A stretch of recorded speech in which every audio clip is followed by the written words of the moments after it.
Good morning, everybody. I'm New York State Senator Jessica Ramos.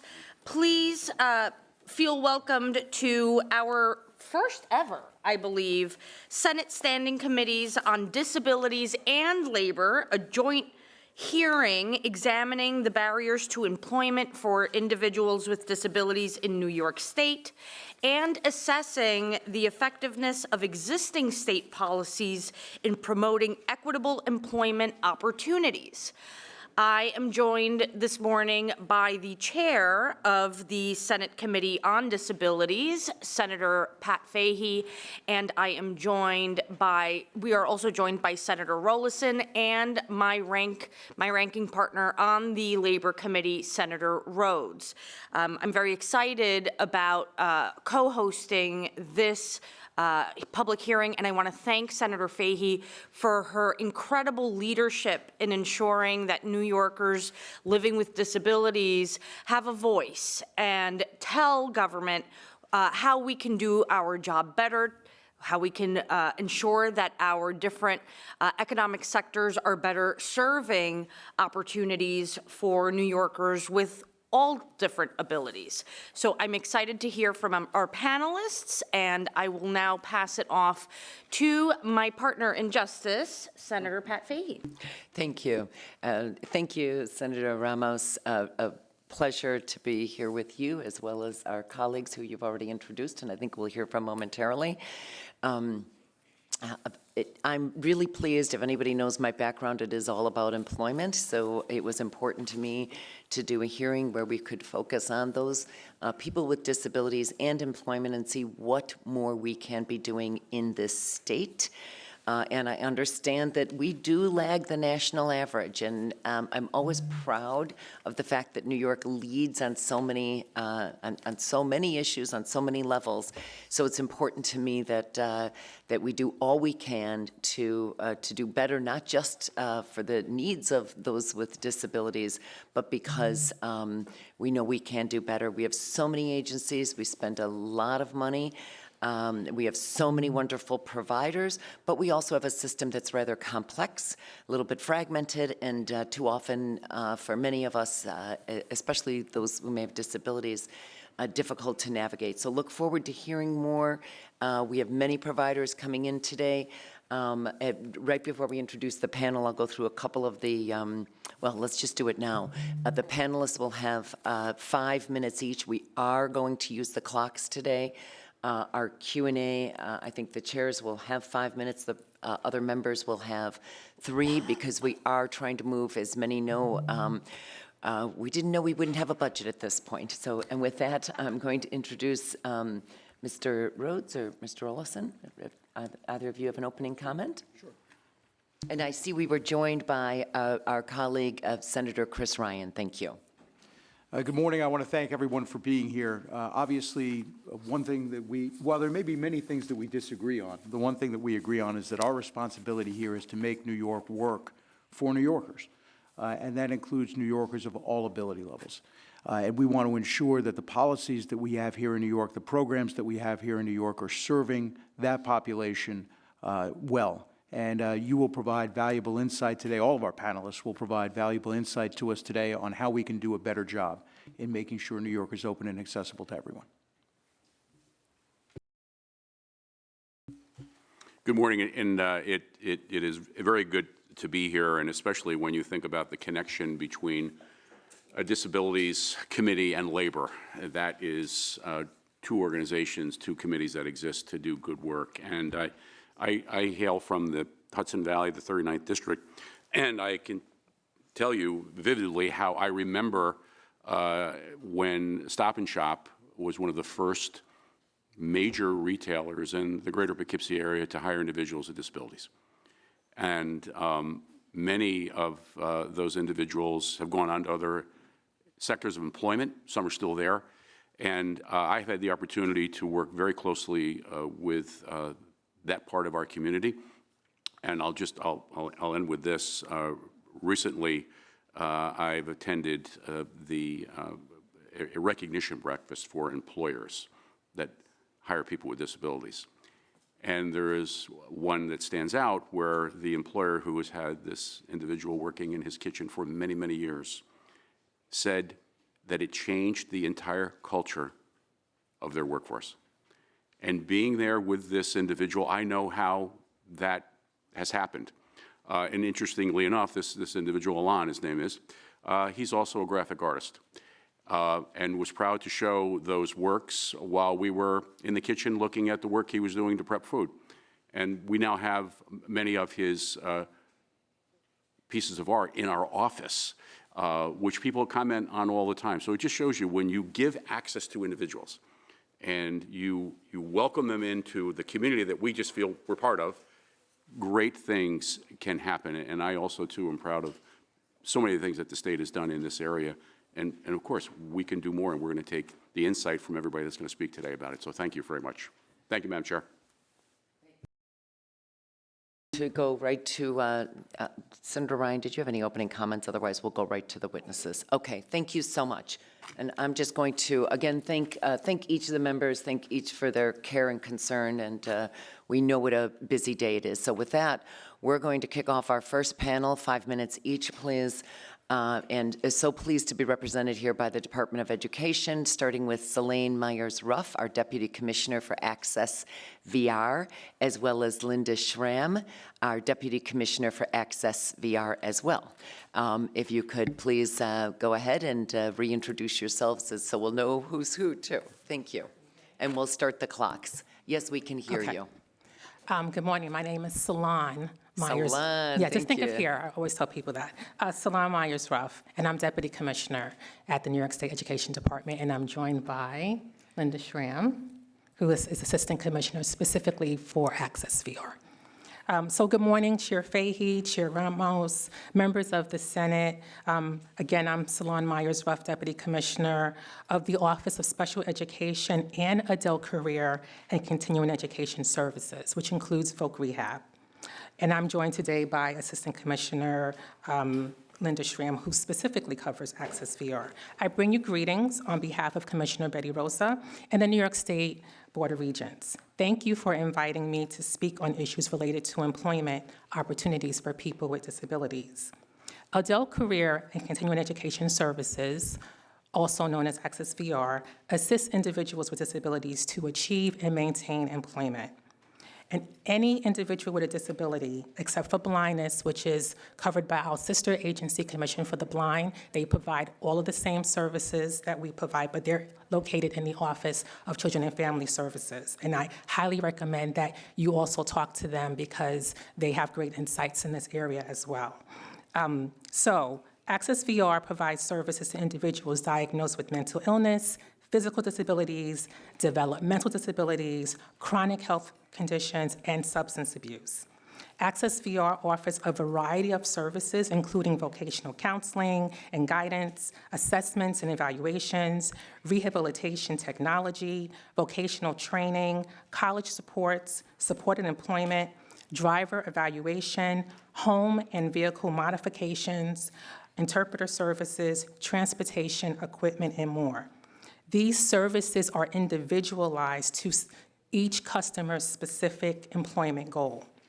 Access VR also provides services to businesses. We see ourselves as having two customers, the job seeker and the business looking to hire. The services that we provide to businesses include American with Disability Act training, reasonable accommodation training, disability etiquette training, and also pre-qualifying job candidates.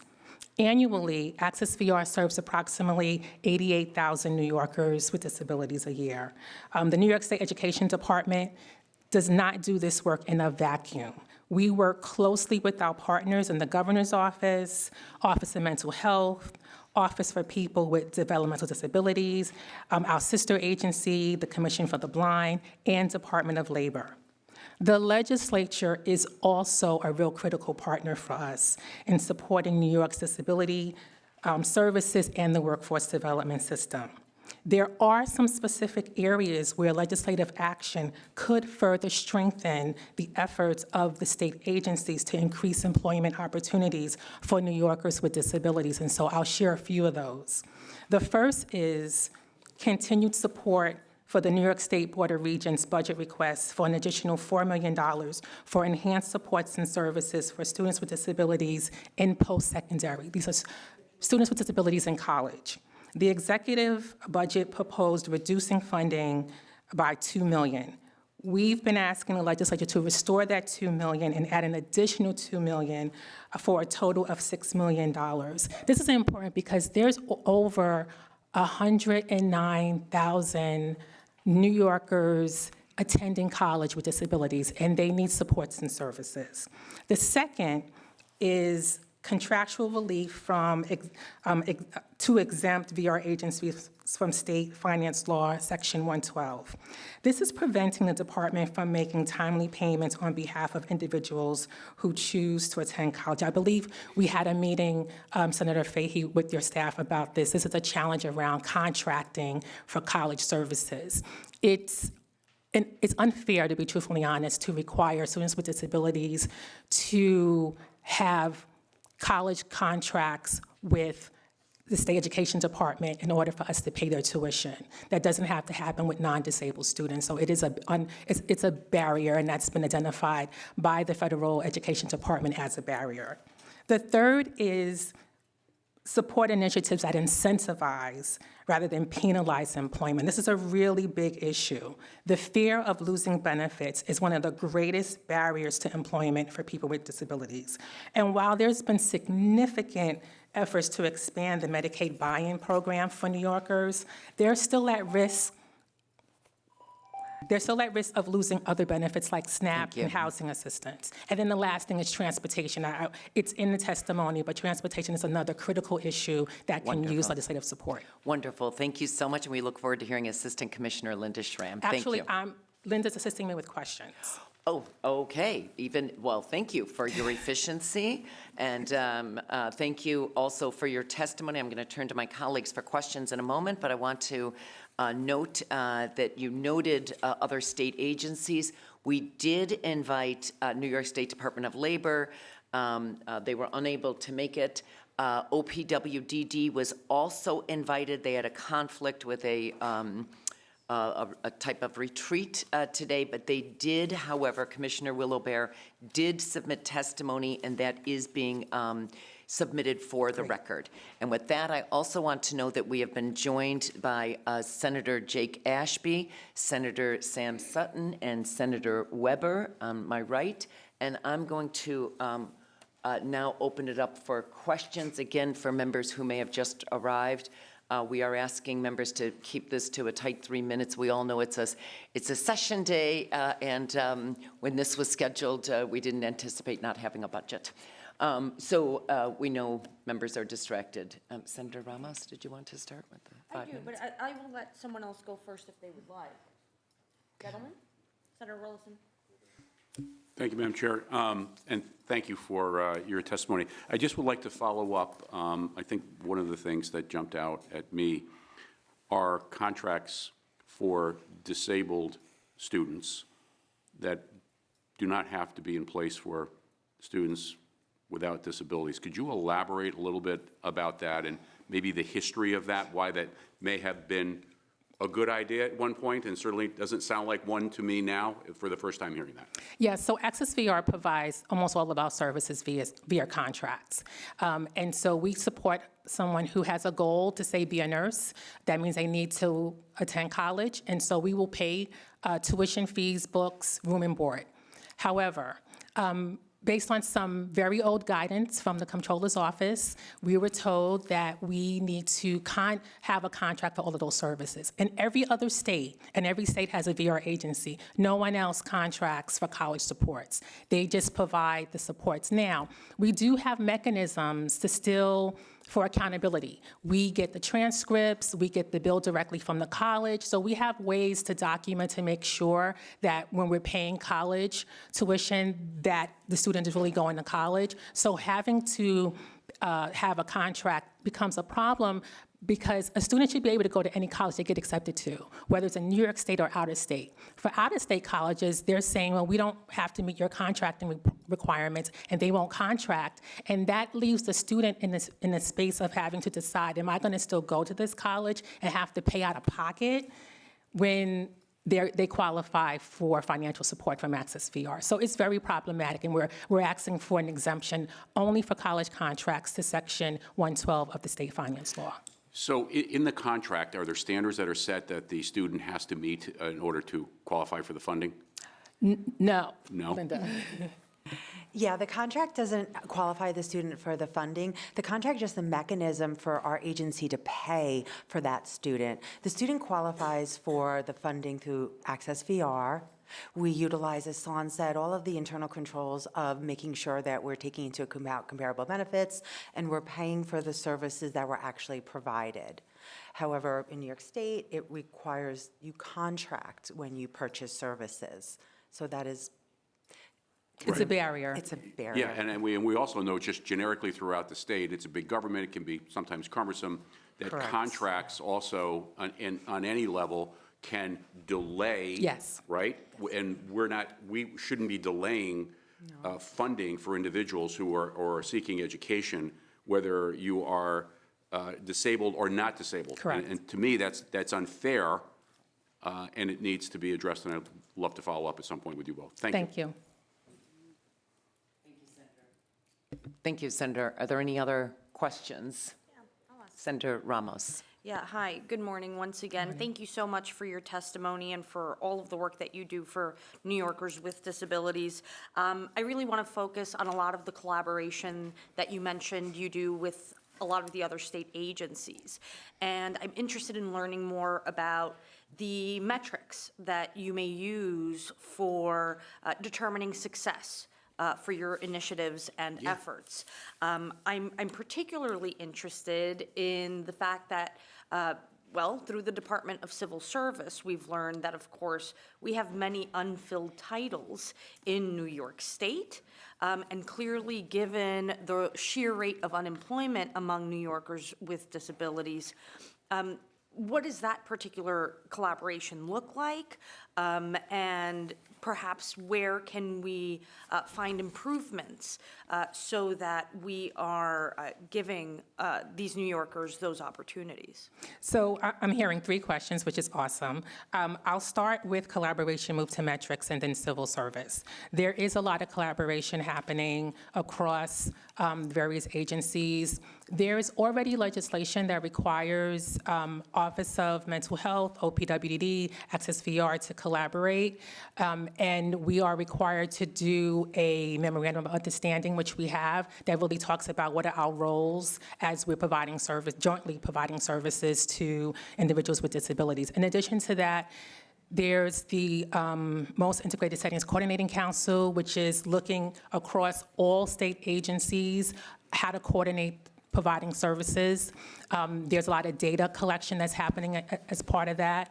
We're involved in numerous initiatives with Department of Labor, so we can definitely have a longer conversation because there are multiple collaborations. Do we know what maybe the job placement rate is So, connected to yep, so the let me get to that. The other important piece here is around the funding, and there's more information, I believe, about that in the testimony. So Access VR receives federal funding for our services. As part of that federal funding, every state has metrics.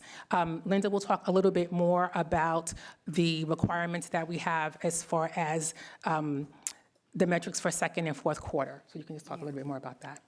So when we look at our metrics, obviously employment, and it is measured by the number of our customers who are working 6 months and a year after they leave our services.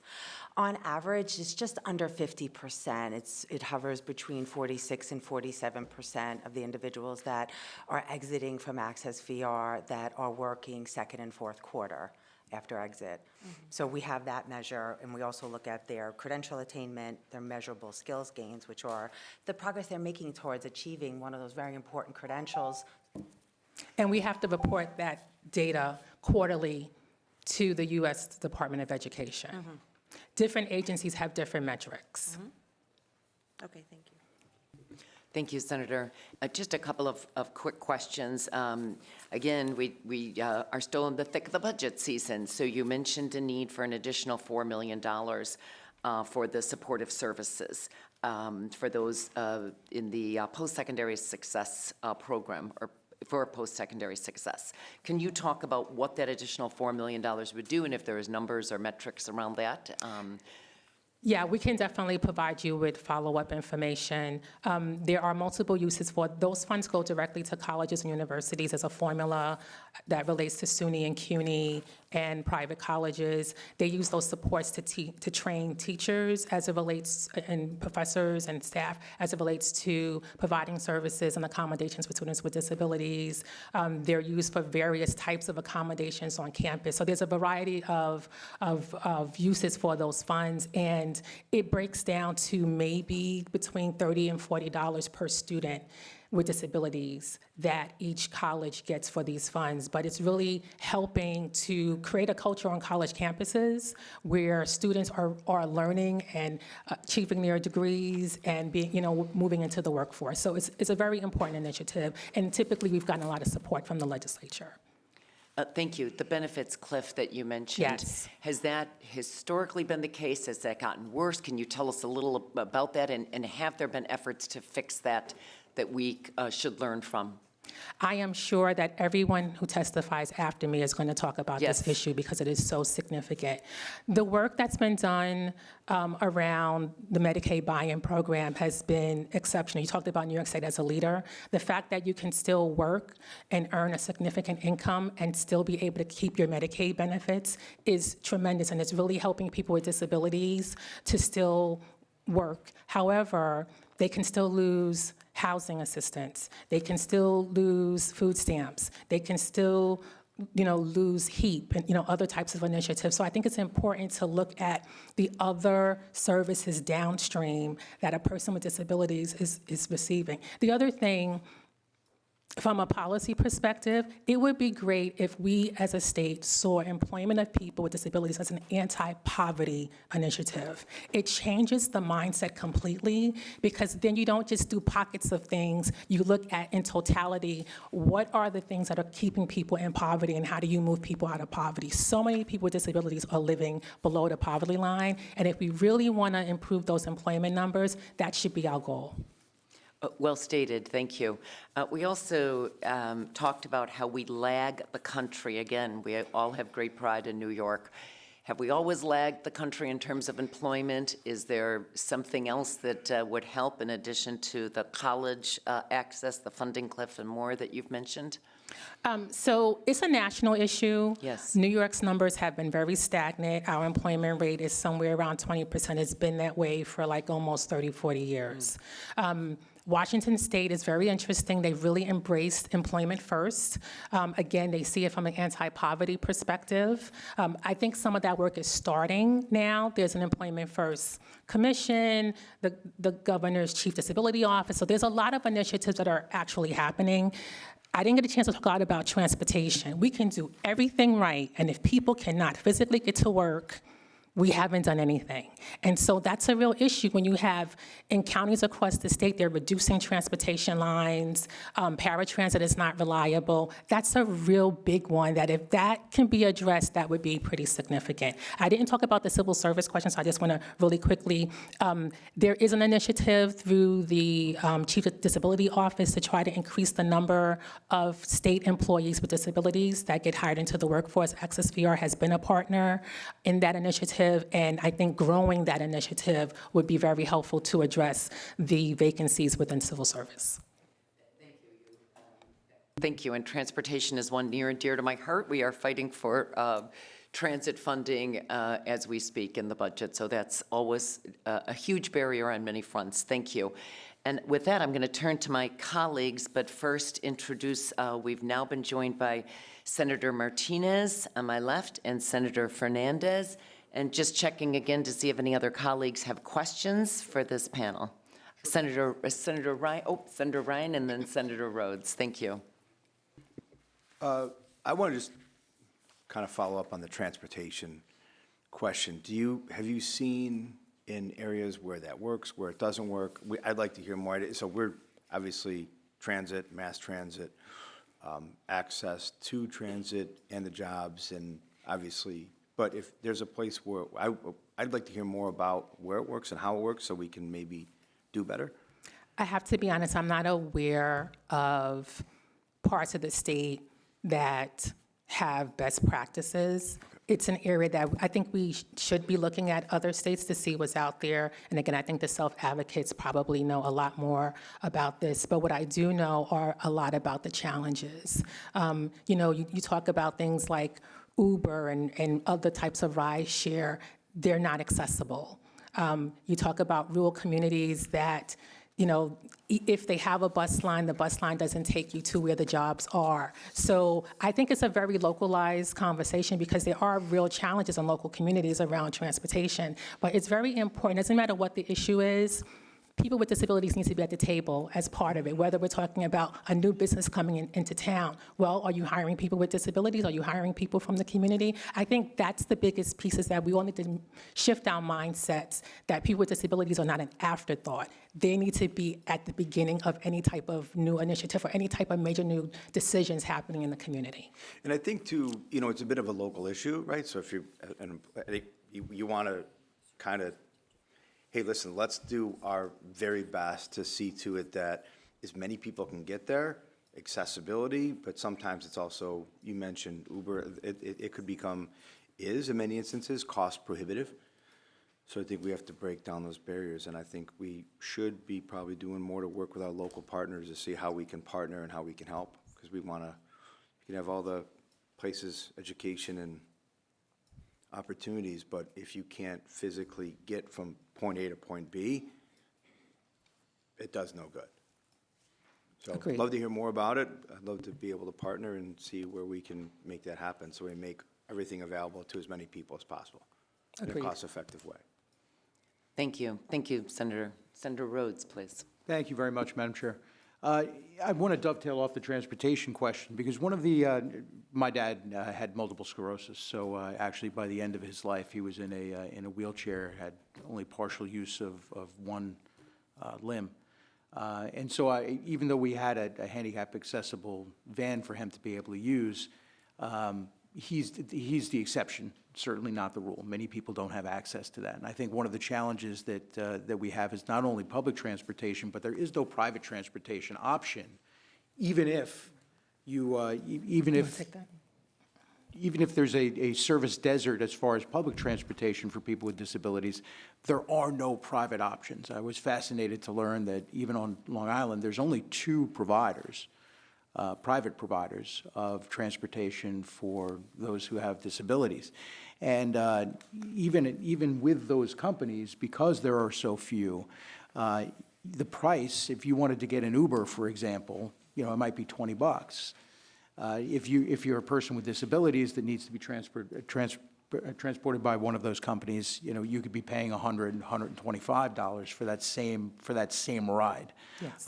And having spoken with the transportation providers, the private transportation providers, a lot of the issue has to do with the cost of the vehicle itself, the cost of training of employees to be able to handle people with different types of disabilities and be able to transport them safely. Does the state provide any incentives to private carriers or an offset for some of the cost that those private transportation carriers have? So I'll start and then hand it over.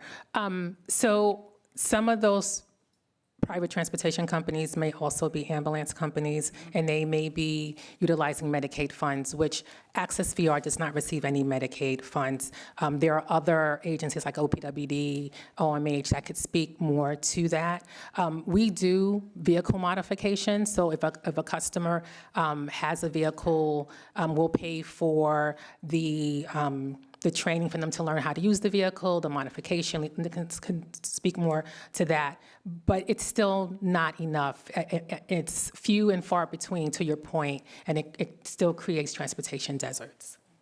You just brought up such great points about the services, those private, we call them ambulance services at Access VR because we purchase those services. So we do make them vendors so we can get our customers in wheelchairs to the services they receive and to employment. There's also paratransit in each county, right? There's supposed to be that availability of disability accommodations but those paratransit have limitations. They may not go from county to county, and if you have a job in another county, they're notoriously late. Like there's a lot of wait time to get paratransit. So it's a service that is available, but it's not universally accessible as you described for people with disabilities at all. So that is a huge barrier, and it is every county. Thank you. Thank you. Another set of questions here from Senator Martinez. Good morning. Thank you for being here. Just a couple of questions. Regarding Access VR, how would you define successful employment, especially when someone is part-time or is not having a livable wage and they need additional training? Like, how do you maintain someone in a career setting environment where Access VR does not even allow additional training for an individual? So I'm not really sure what you mean when you say Access VR doesn't allow additional training. If there's a specific situation, we can definitely have a follow-up conversation with you. But we pay for a lot of training and supports. We pay for job coaching. Success for us is defined by the customer. Every customer has an employment plan where they identify their employment goal. There are steps along the way to help them achieve that goal, and every step to us is a success. And we actually track those steps. They're called measurable skills gains or credential attainment. So we can have an offline conversation because I'm not exactly sure. And I would love that follow-up Okay. conversation Okay. because a lot of the concerns that I get in my office, a lot from Access VR, is the fact that they have children who are employed, whether part-time, wherever they are, but they cannot continue in a different employment pathway because they need additional training to get to that position, and Access VR is not allowing it. For example, if someone had a part-time job, BOCES has a training program, but Access VR did not allow for that training to take place, so therefore this individual was not able to continue a career where this person wanted to head into. Okay, so that, I have a couple of hypotheticals about what could possibly be going on there, because we do pay for BOCES trainings, but if we're already paying for culinary training at School X, and you haven't completed that training yet, and then you want to switch over to BOCES, that could be the issue, because we might be saying, we just paid for this and you're not taking the training, or do you want to get a job in the field to see if this is really what you like before we pay for an additional training? So that's why it's kind of nuanced, and we will definitely follow up with you. Please. Thank you. Thank you, Senator, and thank you. This is, you've given us a lot to digest, and the timing is great with the budget, especially on transportation, on funding for services and more. And really appreciate your insight and your responsiveness, and then just joining us here today. Sorry, it's a bit of an intense day, but again, I think your timing is terrific, and we more than appreciate your services given the extraordinary need. It is a definite goal here. And with that, I'm going to turn to Senator Ramos, I think, for our next panel. Thank you so much. Thank Yes, you both. Thank you. Thank you, Senator Fahey. Up next, for our second panel, we have Winifred Schiff from Interagency Council of Developmental Disabilities Agencies, Michael Searider, President and CEO of the New York Alliance for Inclusion and Innovation, and Wendy Strobel-Gower, Executive Director of the Yang Tan Institute of Cornell University.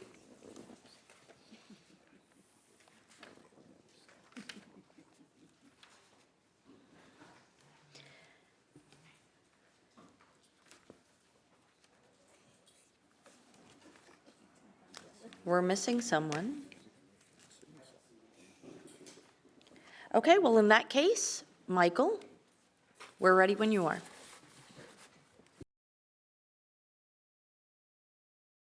Thank you. Good morning. I'm Michael Searider, the President and CEO for the New York Alliance for Inclusion and Innovation. We have 135 members in our provider organization representing service providers of people for people with disabilities, primarily people with intellectual and developmental disabilities, many of whom provide employment supports. We've got lots of policy, lots of discussion about strategy. We've had Employment First executive order from this governor and the previous governor in 2014. The New York Makes Work Pay program, the New York Employment Services System, which was created in 2010, the MISC in 2002, excuse me. We have the Chief Disability Officer and the Employment First Executive Director or Director in that office, which is very promising. But I think that these are all issues of policy largely, and I'm going to offer something which I think is probably a little bit unorthodox, if you will, which is that I think the culture is eating the policy and the strategy in this case also for lunch or breakfast perhaps. We have culture dynamics that need to be addressed within our service delivery sector and quite frankly more societally that we think really need to be addressed if we're going to have successful policies here. Employment must be considered the first option here, and it must be an organizational value from top down and permeating all aspects of an organization rather than being an afterthought as it often is. This rings true for both not-for-profit organizations, state agencies, and quite frankly also into the expectations of individuals with disabilities and their families as well. We have a lot of experience in this space of trying to help promote positive culture change. I'll give you some examples here, specifically in the employment space.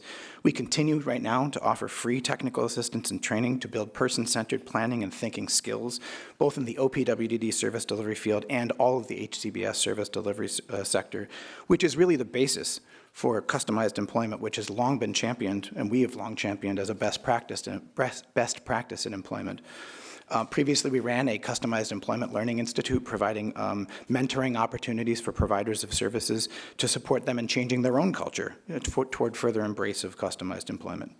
In partnership with our colleagues at the New York State Industries for the Disabled, we have commissioned studies from the SUNY Rockefeller Institute on Government in the disability sector. Two reports I would specifically point you to are ones on the benefits cliff, examining the benefits cliff that people with disabilities encounter when trying to go to the world of work. It includes lots of recommendations, I think, that would be very appropriate for this committee to think about. We've also asked Rockefeller, and they have studied the economic impact of the IDD services delivery sector and the New York State Preferred Source Program, in which they have made concrete recommendations for changes to the Preferred Source Program.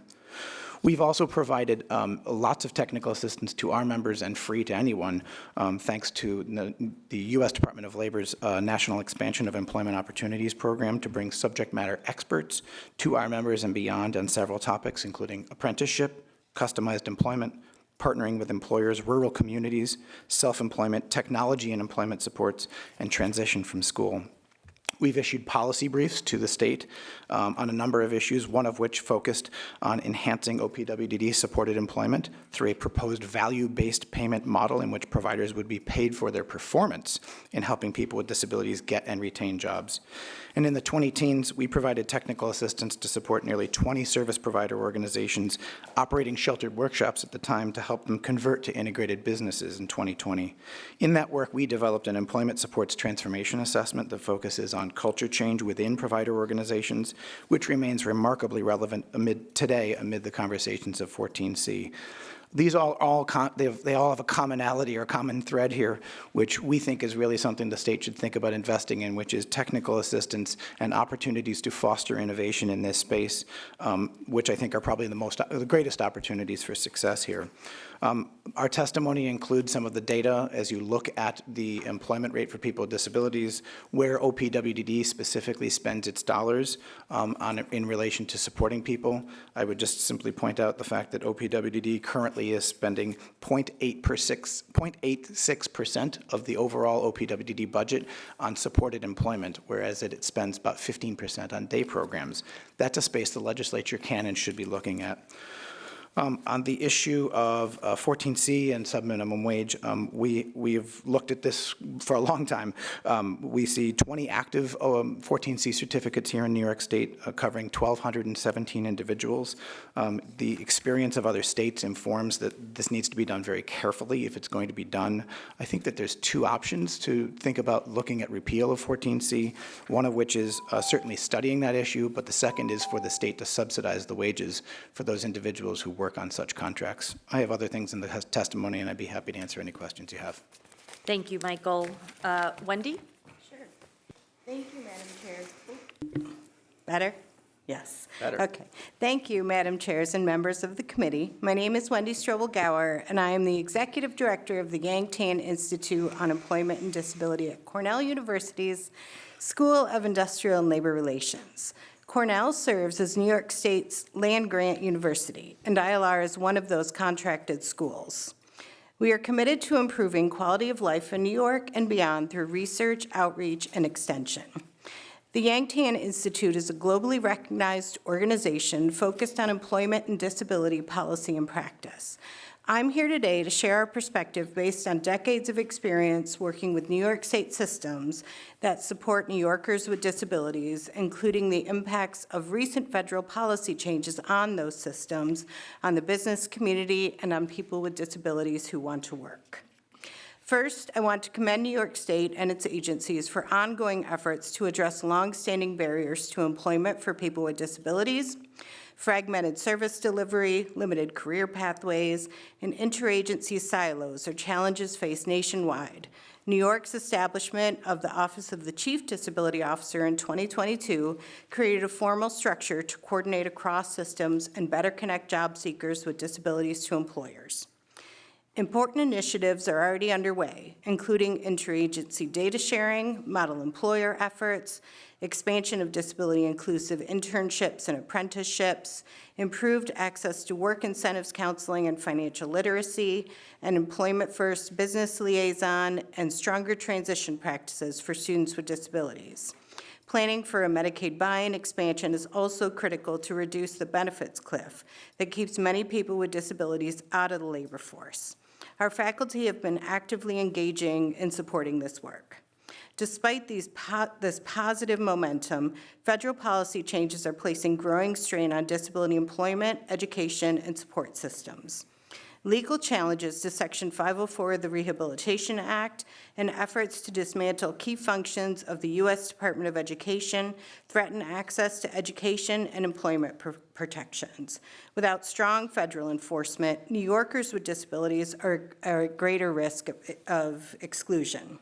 The state should explore opportunities to strengthen civil rights protections at the state level to prevent a return to institutionalization, greater unemployment, and segregation. Federal actions have also disrupted disability-led inclusion efforts. For years, we've worked with employers to promote disability as a core component of diversity and inclusion, and the work was reinforced by Rehabilitation Act Sections 501 and 503, which established affirmative employment practices for federal agencies and contractors.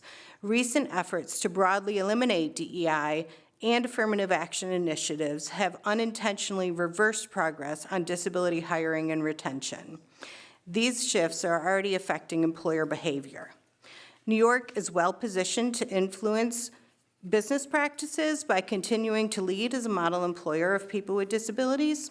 The state could further encourage private sector hiring through more targeted incentives. We already have tax credits and accessibility tax credits, but for example, Wisconsin offers a service that helps small businesses implement and pay for reasonable accommodation that has shown great success in their state.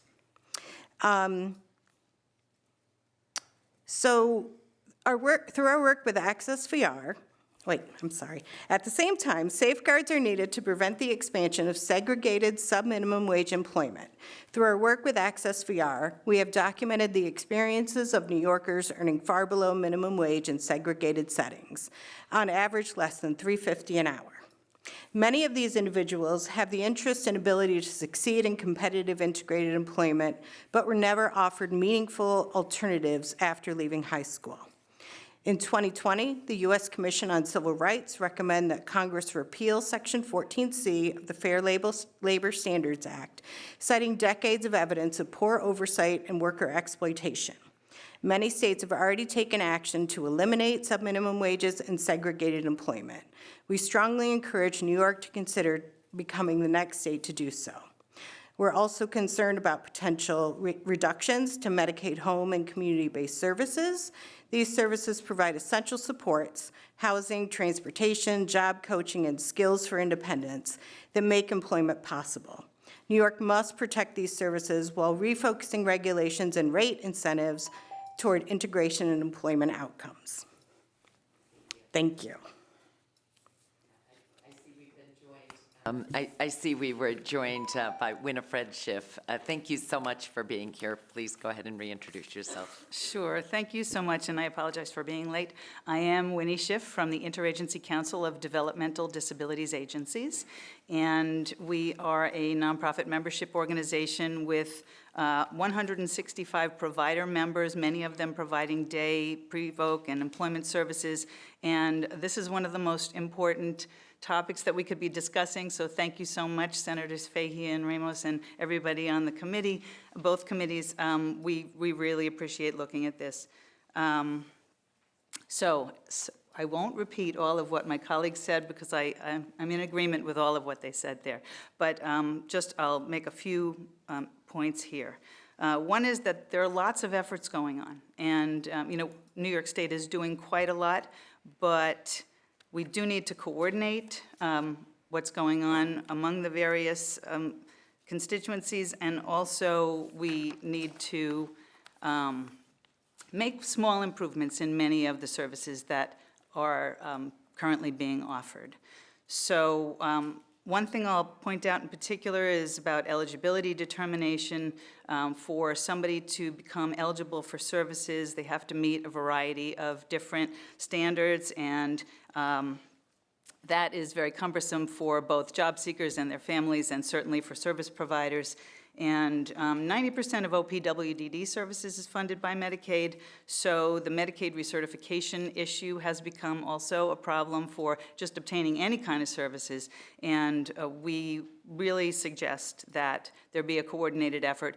Part of it is that it's the division of duties has been spread out among various entities, and so that makes it hard to coordinate, but also things have become a little bit more difficult with tightening of restrictions, so people often lose their Medicaid, and then it takes a very long time for them to get back on it. So,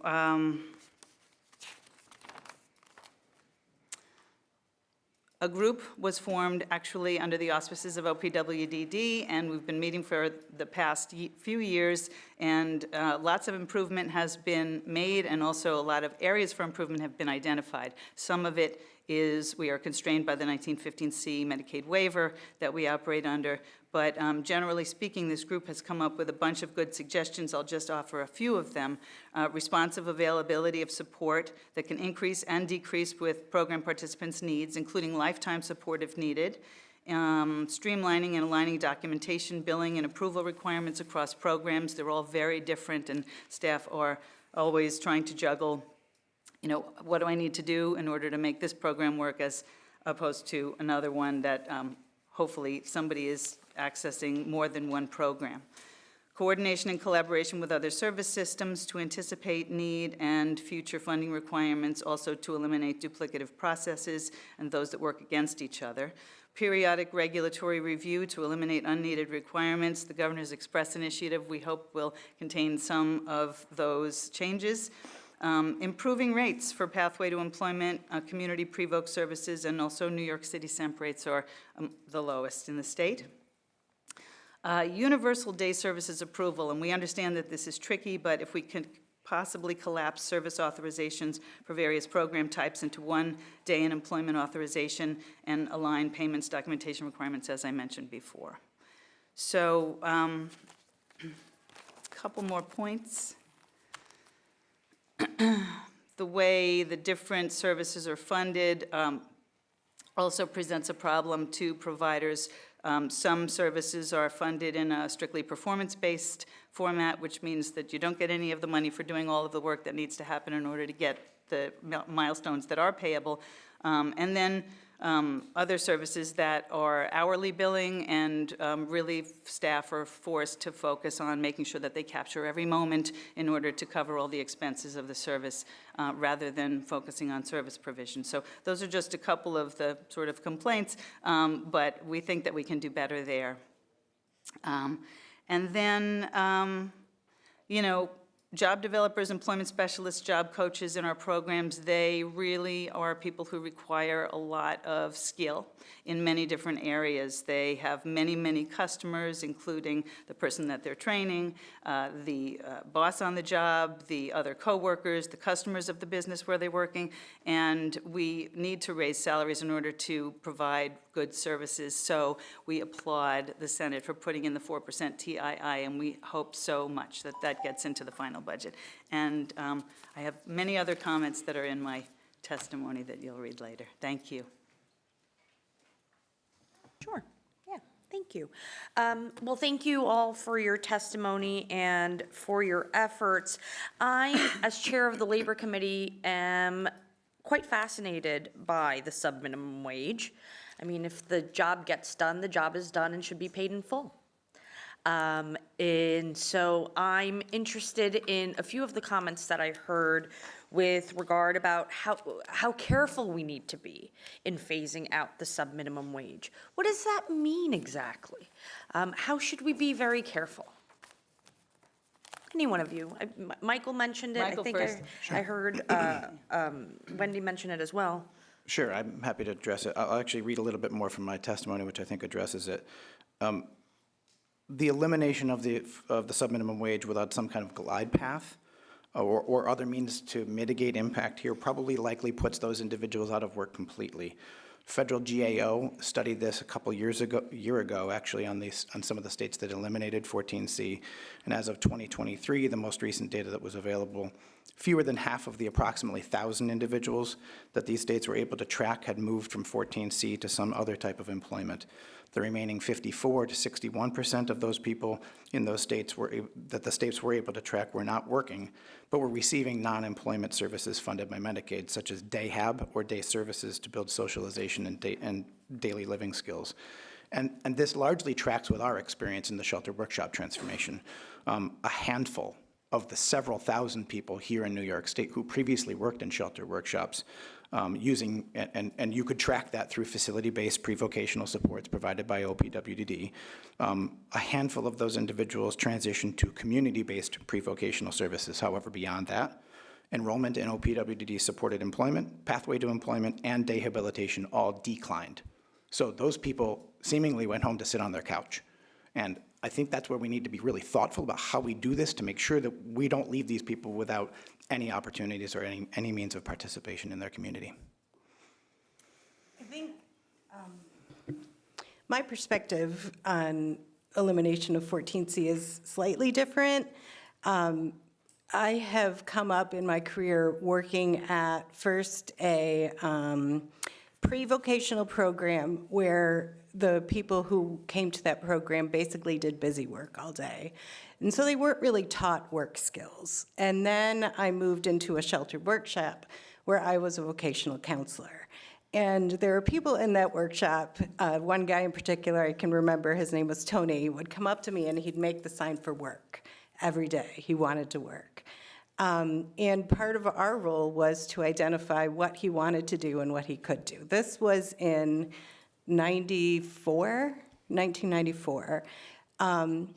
And so we've had a lot of time to design programs to support people to get out of sheltered work. And they're not working, right? So I think really where we need to focus a lot of our efforts is in getting kids when they leave high school, making sure that they can get into workforce development programs, getting into jobs right away, and not creating those initial steps where you go to learn how to work, because people learn how to work at work, right?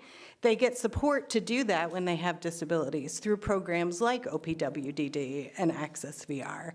And that's really where we need to focus our efforts instead of reinvesting in the sheltered options, really focusing on community-based options. Sorry, thank you. I just want to squeeze one more in because one of the strongest points in your testimony was the imbalance between what we spend on day habilitation and what we invest in employment supports. So I'm wondering if the legislature were to successfully realign funding priorities over the next few years, where would you recommend that we target resources first to produce those measurable increases in employment outcomes? I think that was my testimony, so if Yeah. that's directed at me. I'm going to go back to Wendy's point, which I think is spot on. If we really want to bend this curve, you need to start in the education system, and this is well before the point of transition for individuals. This needs to be a conversation with 4, 5, 6, 7-year-olds about what do you want to be when you grow up, and setting expectations for both those kids and their parents to drive demand for something very different than what our system offers today, which is oftentimes a pipeline to further day hab or day supports that are not fully participating in the community like a competitive integrated employment opportunity. That's going to take decades. I'm not suggesting that you wait. I'm suggesting that there are some small steps that can be taken in here if you want to do something in the immediate space. But we really need to be thinking about a long-term strategy, not just short-term fixes. We agree with everything that's been said, actually. We have to be talking about employment with children when they're young and really focus on transition at the earliest stage we possibly can from high school to employment. But we also feel that a sub-minimum wage employment is really actually useful in two circumstances, one especially, and that would be while a person is gaining skills and the ability to work and be productive, they can actually earn money at the same time. So in a limited transitional kind of a situation, it does provide an opportunity. Thank you. I think a couple more questions. Senator Rhodes? Yeah, thank you so much thank you, Madam Chair. Thank you so much for your testimony. Just to sort of follow up, I think on your point, Mr. Searider, am I pronouncing that correct? Searider? I guess my question for the panel is, do you think that at an early age, are we doing an adequate enough job to place children with the services that they need so that they can maximize their development? Because what I've seen is that schools will sometimes have a difficult time providing services in-house when perhaps there are other, on Long Island, for example, the Viscardi School, where services may be more appropriately provided at the Viscardi School, which actually has trained staff able to maximize their development. And there seems to be a lack of unified standards as to when someone should be inside, outside school, and what services are provided while they're going through their primary, secondary education. Any thoughts on that? Yes, absolutely. So I think if we strengthen the partnership between adult services providers and schools, we will be doing a world of good for everybody. Adult services providers are actually very skilled at helping people understand what will be expected of them when they get out in the work world, and to really help set up internships and work with people on developing, all of the kind of soft skills that are really necessary in order to hold down a job successfully. In the school, people know the children. They're very supportive in a different way. Well, thank you so much. But they don't have the same skill set. So there's another problem, and that has been that adult service providers are able to work with children in school, but only after hours or on the weekends, not during the school day. And there really has to be a situation where it's part of their learning. It seems as though the goal should be to get the children the services that they need as early as possible to help maximize whatever it is that they're capable of doing. Yes, absolutely. Thank you. So if I could just comment on this real quickly. Sure. My son is autistic, and he has a 504 plan. And they do a great job in the schools of getting them early services, OT, PT, speech, socialization skills, stuff like that. I think where it gets more difficult is that kids' services in school are based on entitlement, so they just get them, and people are there to help them with them. And then all of a sudden, they graduate, and it's all based on eligibility, and they've not been taught a lot of times to navigate that system. Part of my work for the ADA Center, we actually created a video series about the Americans with Disabilities Act and the potential for kids with disabilities to have jobs in the future. That's really made a difference so that they can see people with disabilities do go on to succeed, because they don't hear a lot about that. It's all about what can I give you to support you, not how can I help you succeed. Thank you for that insight. Thank you, Senator. Senator Rollison? Thank you, Madam Chair. We hear the term quite consistently, barriers and things that prevent, right?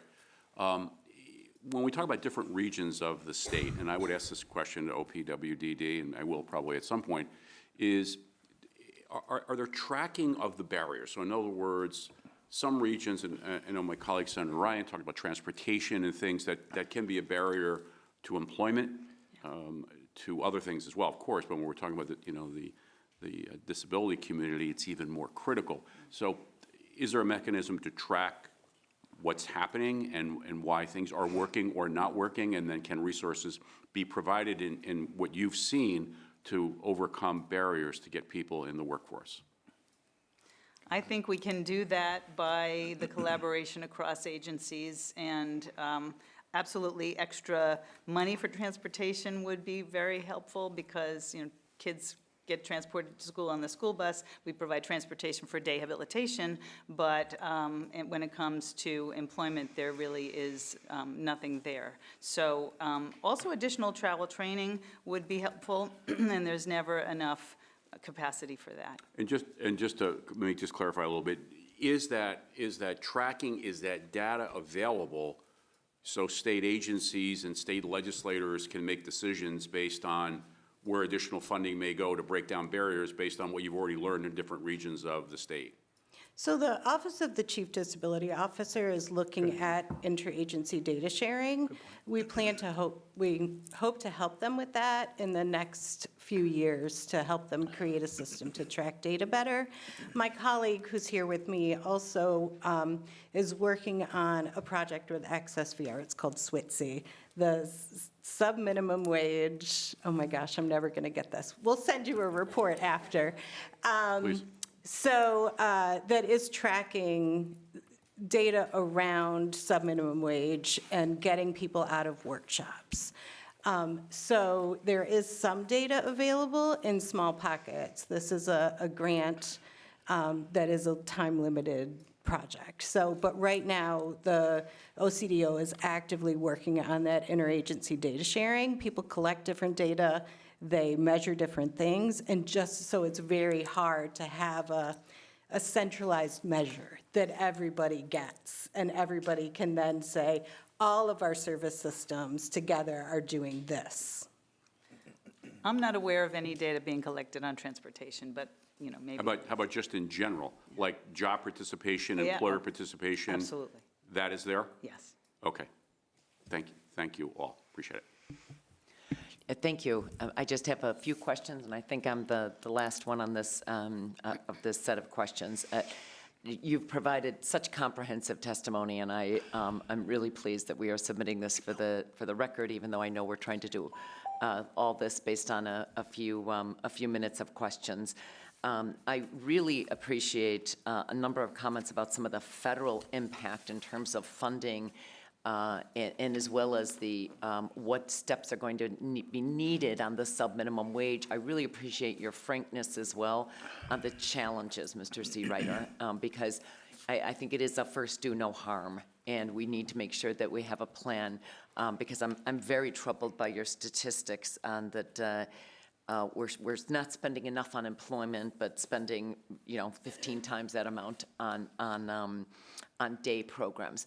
Any other comments on the day programs that you'd like to elaborate on in terms of what we might do to shift, well, maybe not shift money from that, but what we might do to increase funding unemployment programs, whether it's OPWDD or any of the other agencies to do more here? I think I'm going to come back to the same point I was making earlier, which is around culture. When I look at this, are you familiar with Maslow's hierarchy of needs? Yes. So Maslow's hierarchy of needs identifies 5 specific needs that people have, basic all the way to these self-actualization. Safety needs is number 2 on that list, and employment is in the safety needs space. That is not the experience of people with intellectual and developmental disabilities in the OPWDD service delivery system, in my estimation. We've somehow elevated that to either esteem or self-actualization as something that gets accomplished at that level. I think we have to have a real frank conversation about the systems that we've put in place and the dynamics of risk aversion that have been built into that, the infantilization of individuals with developmental disabilities that has come along with that, the nothing bad can ever happen to anyone with an intellectual or developmental disability come hell or high water. That's not life. And employment particularly is a great example of this, where you will need to fail to be successful ultimately. And we need to support people to take appropriate take appropriate levels of risk so that they can gain the experiences that will be informative to how they can then take greater opportunities for things like employment in their lives. I think we have to have a real we have to look at ourselves as a system and think about how we make some of those changes, looking first internally before we look externally. That's an excellent point, and I love the comparison, quite frankly. I think all of you mentioned the Medicaid recertification. Does anybody want to elaborate a little bit more on the research, on what we can do from the state level to help on that? Well, I think a conversation across the appropriate agencies would be helpful. I know from the OPWDD perspective, families have a role, providers have a role, care coordination organizations have a role, and even if we just collaborated better, there, I think we could eliminate some of the issues with just timeliness and confusion. But, there are some federal issues and no changes have actually happened yet, except that, it used to be that we had 90 days to get somebody recertified if they lost their Medicaid. And there was a little bit of leeway if it was really obvious that the person was eligible, and that is gone. And I'm aware that it's going to go to 30 days very soon. So there's just a lot less flexibility there. And it's not like people with developmental disabilities have a disability that's going away. So we think that there could be some better handling of that recertification from top to bottom, really. Okay. You also mentioned, I think a couple of you referred to some of the cutbacks and some of the changes on just the broad DEI programs and how this has impacted those with disabilities, whether it's with employment or others, as well as some of the workforce challenges, the DSP shortages. Any other comments on what we might do there, or the impact of these federal dollars and what we might do from a state level? Yeah, I think that changes at the federal level could be devastating, and it's not just with the executive level and the federal level, it's also in the courts. That court case that it's working its way through in Texas around Section 504. It started with 18 states, it's now at 8, but that really has the potential to dismantle Section 504 of the Rehab Act, where a number of students with disabilities get supports. But also in just the dismantling of the Department of Education, which holds federal Department of Education, but also rehab services. So there's not going to be, if they get their way, the federal investment in rehab services, which means that would fall to the states. So Thank you. It's slightly terrifying. Thank you, and thank you for mentioning reasonable accommodation. I should make a shameless plug here. I have a bill on that based on the Minnesota, and now you mentioned Wisconsin model. Yeah. And you had $300 of sometimes just very simple accommodations, such as a small hearing device or others that could make a difference. And I know we have something in the budget on that. We'll see what prevails. Thank you again. Also, the effort on such comprehensive information, or comprehensive testimony. Thank you. Thank you. Thank you.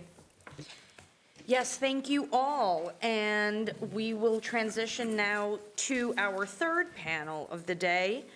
We have with us Maureen O'Brien, President and CEO of the New York State Industries for the Disabled. We have Hannah Milson, Regional Director for Employment Service at AHRC NYC, and Stanford Perry, the CEO of AHRC in Nassau County.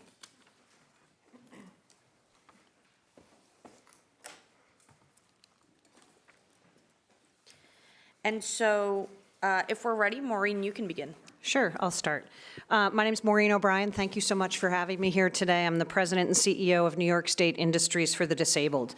We are the facilitator of the Preferred Source Program for individuals with disabilities and qualified veterans.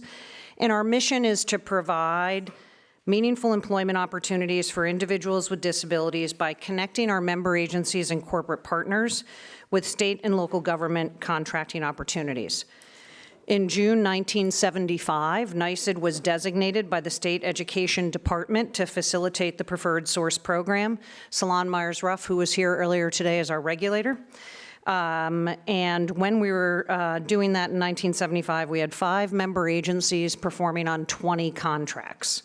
Today, NYSED has 102 member agencies and 42 private small businesses across the state. We manage over 3,000 contracts annually.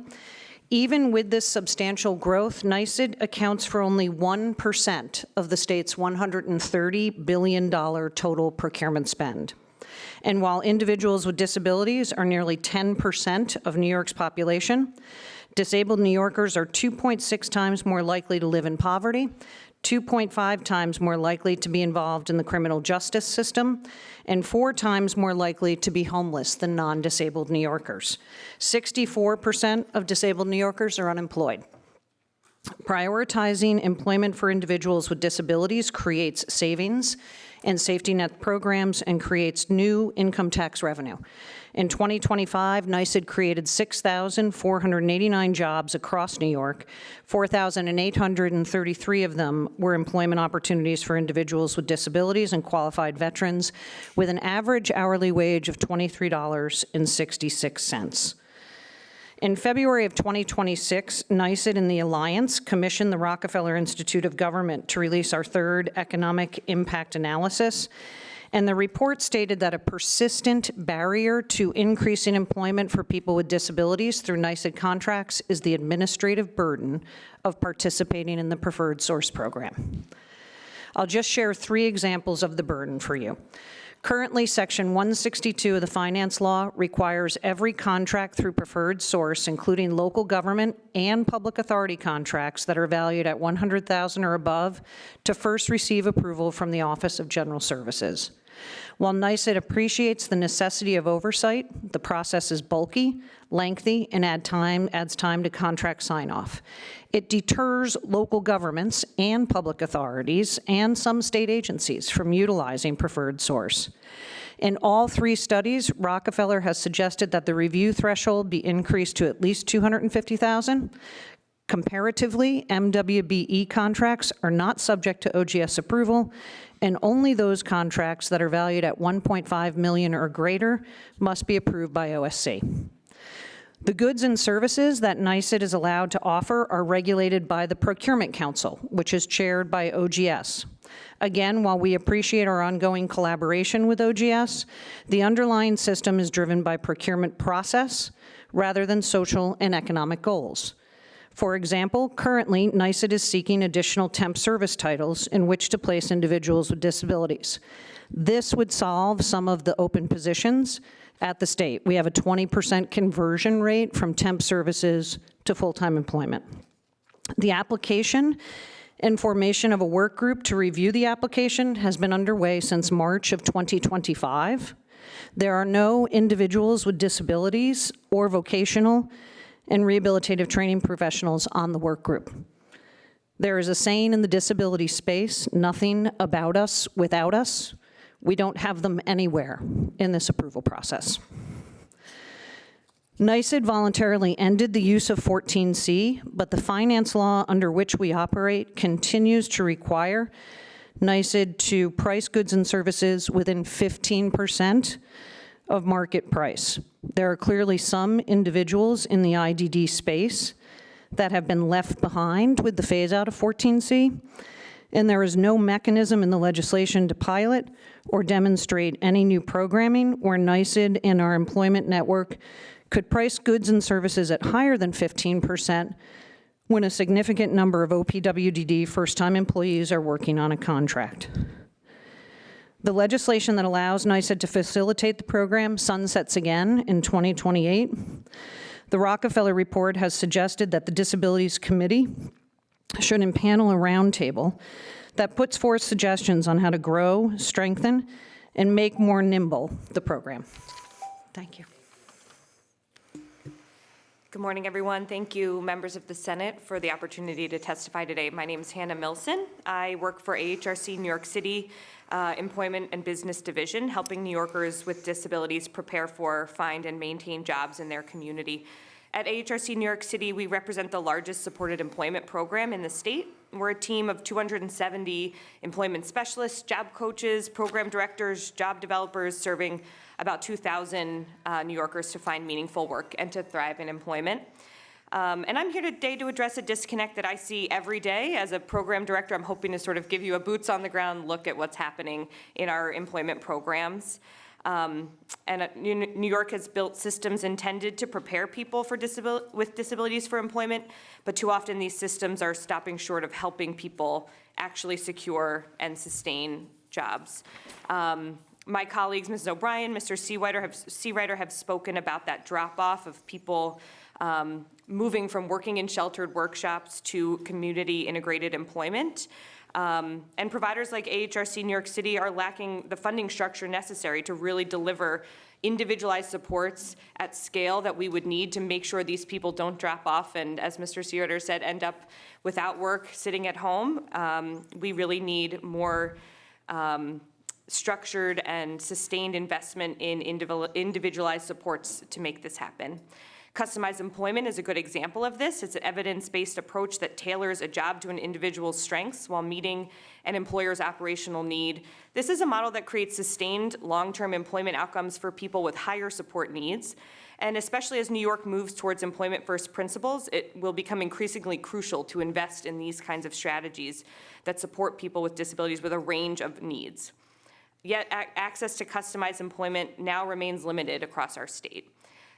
Within our own day programs at AHRC New York City, we serve approximately 1,700 individuals with a wide range of needs, and each one of these people deserve the opportunity to pursue competitive integrated employment if that's their goal.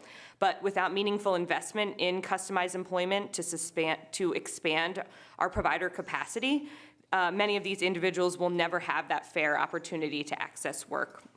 This issue is particularly acute in New York City, where the OPWDD-supported employment reimbursement rate for individualized services is the lowest in the state, despite the widely understood reality that the cost of living in New York City is significantly higher than other regions.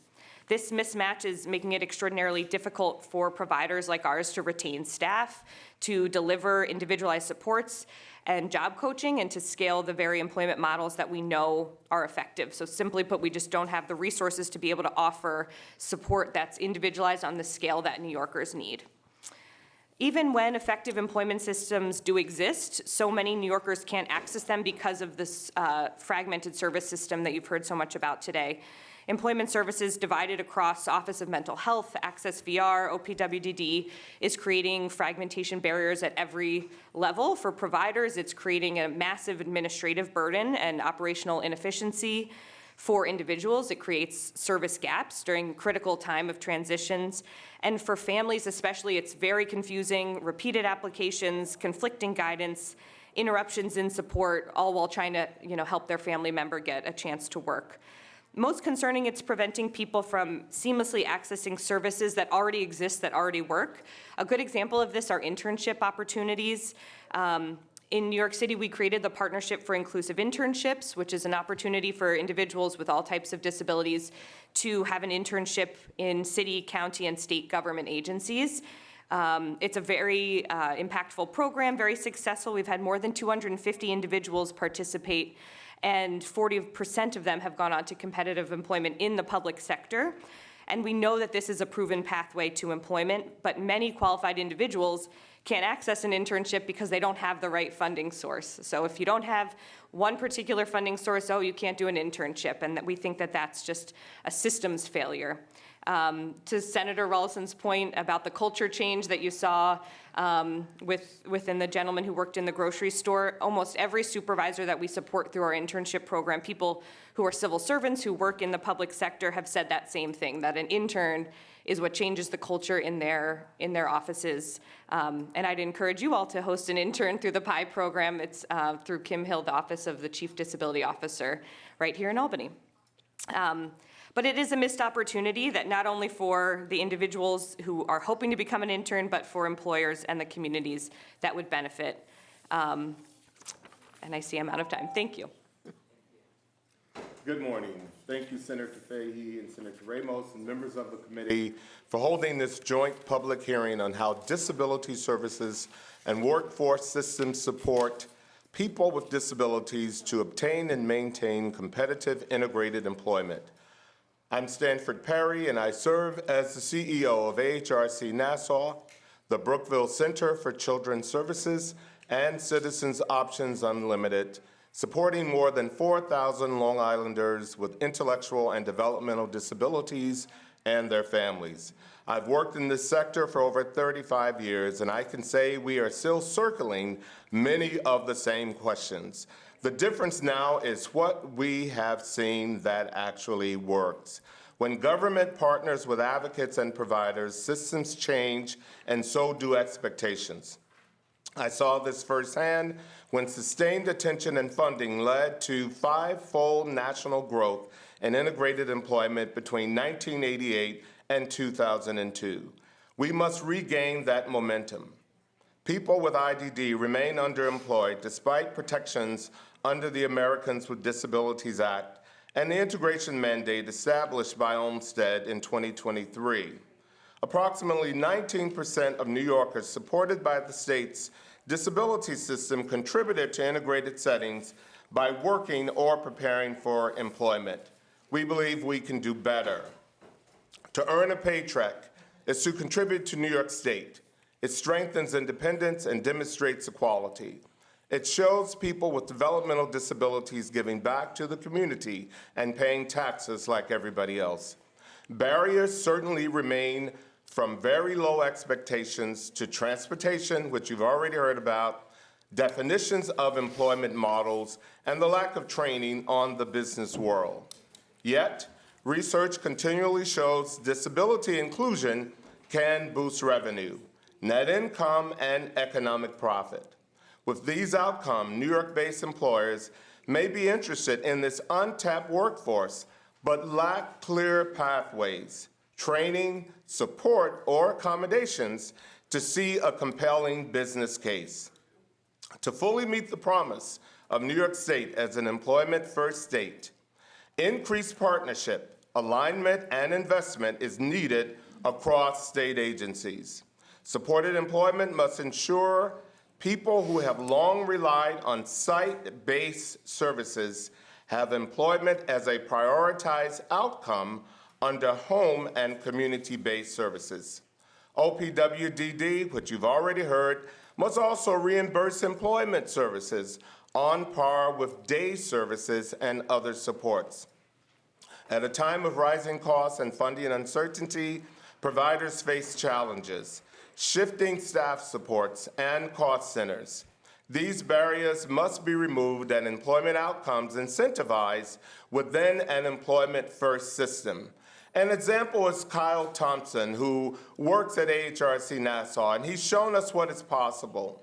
He has received services since he was 4 years old and attended a day-hab program until recently. With AHRC Nassau's supported employment program, Kyle is now employed 2 days a week as a farmhand at Wheatley Farms and Arts Center, where he is passionate about animal care. Kyle's goal is to live independently. However, like many people with disabilities, increasing hours could risk services due to income restrictive supplemental security income, SSI. New Yorkers with lifelong disabilities should not have to choose between supports and increased independence. Our service structure should support both. We also know that earlier pathways matter. If young people are not connected to employment shortly after turning 22, the likelihood of achieving competitive employment declines significantly over time. That is why New York should expand employer partnerships with 853 special education school districts, invest in internships and training programs, and consider a statewide registry that connects employers with ready and supported talent. Research shows people with an employment goal in their service plan are 4 to 5 times more likely to gain competitive employment. We should be setting these expectations earlier during transition services, and then reinforcing them across our systems. Thank you. I think we're starting with Senator Ramos. Thank you. Thank you all for your testimony and for being here. I have a monkey wrench kind of question. All right, I'm going to warn you. Because, you know, I represent probably the most diverse district in the state, if not the country. We speak 200 languages where I come from. And of course, people with disabilities come in all sorts of languages or speak all sorts of languages as well. So I am wondering about your experience working with immigrants with disabilities and what their experiences might be when it comes to working with our state agencies for services, and where we can do some work to improve the gap there. Do you want to take that as a service provider? Sure. Thank you for that question. I think as folks on the last panel said, making sure that individuals in school, starting very early, making sure that we're connecting families and individuals to adult service provision as early as possible is one of the best ways to make sure that that pipeline, we tend to lose people between school and adult services, and we know that if families and individuals within their school setting that is supportive, that is in their language, that they can understand and put in you know, in ways that they can understand the access to the service provision world, which is very confusing and very, a lot of administrative burden there. But what about people, I'm less, perhaps a little less worried about the students, because at least as an institution, they have protocols. But what about people who arrive here at a later age? Yeah. How do you rely on perhaps our hospital system or any other institutions to ensure that we're connecting those you know, new Americans to services? Yeah. In New York City, we have a strong relationship with the Mayor's Office for People with Disabilities and the Mayor's Office for Immigrant Affairs so that we can make sure that people are getting access to that information up front. And I would say also, when they are connected to a service provider like ours, a person with a disability hoping to enter supported employment services, I think an area of need is funding for our DSPs, for our job coaches, for our service providers, so that we are able to hire job coaches who speak many languages. It would be very challenging as a person with a disability entering into a new employment space with the hope of having a job coach to support you who can't speak your language. So we do need to invest in our direct support professionals so that we can hire a wide range of people that reflect the needs of the New Yorkers that we're supporting.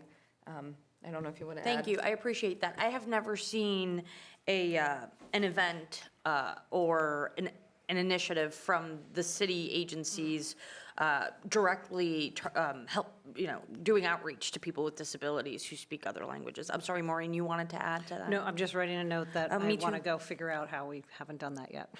Okay. And I imagine on Long Island, we are now having more of these challenges as well. We are, and on Long Island, we are working very closely with care managers. We work closely with organizations across the system to ensure that there is a readiness for employment, making sure that people have food to eat, making sure that we have translation services available to families as they come to us for supports and services, ensuring that the entire holistic framework is provided to that individual through a variety of systems that we offer as an organization and systems outside of the organization to ensure that we're meeting the needs of that person before they can go to work. As you know, transportation is a major problem on Long Island. Working with families to ensure that we are working with the accessible transportation systems to provide ready and timely transportation to get to work is another major challenge. Being there to support people and supplementing where we can from our own resources to ensure that they get to work and keep a job while they are, once they are employed, is another area of focus for us as well. How many DSPs that speak other languages are there available on Long Island right now? We have a number of DSPs within our service system who are also immigrants, who speak a variety of different languages within our organization, who've been very helpful in ensuring that they are partnering with folks. And we will grab a DSP from another program to make sure we partner with an individual who comes from that home country, who can assist them in navigating our system, which is pretty large and complex, and the largest system of employment as well. Well, I'm out of time, but I was going to ask about, providing these services and making sure that we're including undocumented New Yorkers to the extent that we can, given eligibility requirements for certain programs. Exactly, and we're also offering workshops and training with elected officials, with community leaders, and with community advocates specifically designed for new immigrants to prepare them around their rights. Thank you. I think we'll go to Senator Fernandez now. Thank you. Good morning, and thank you so much.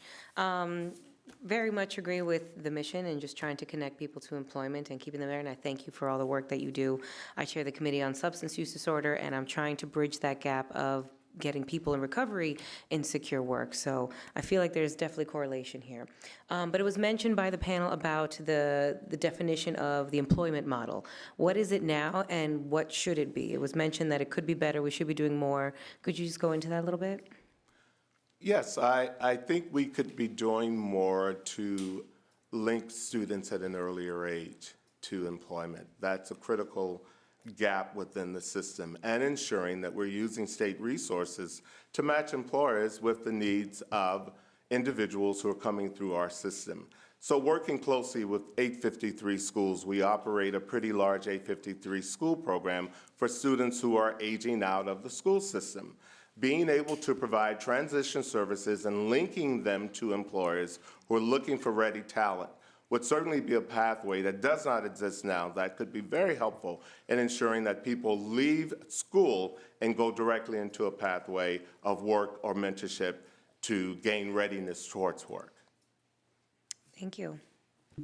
I would also add, from the perspective of a service provider, in New York State, we have these multiple layers of funding streams that are creating these supported employment models, and they don't match up. So one might be milestone-based, where your service provider gets paid when someone reaches a milestone.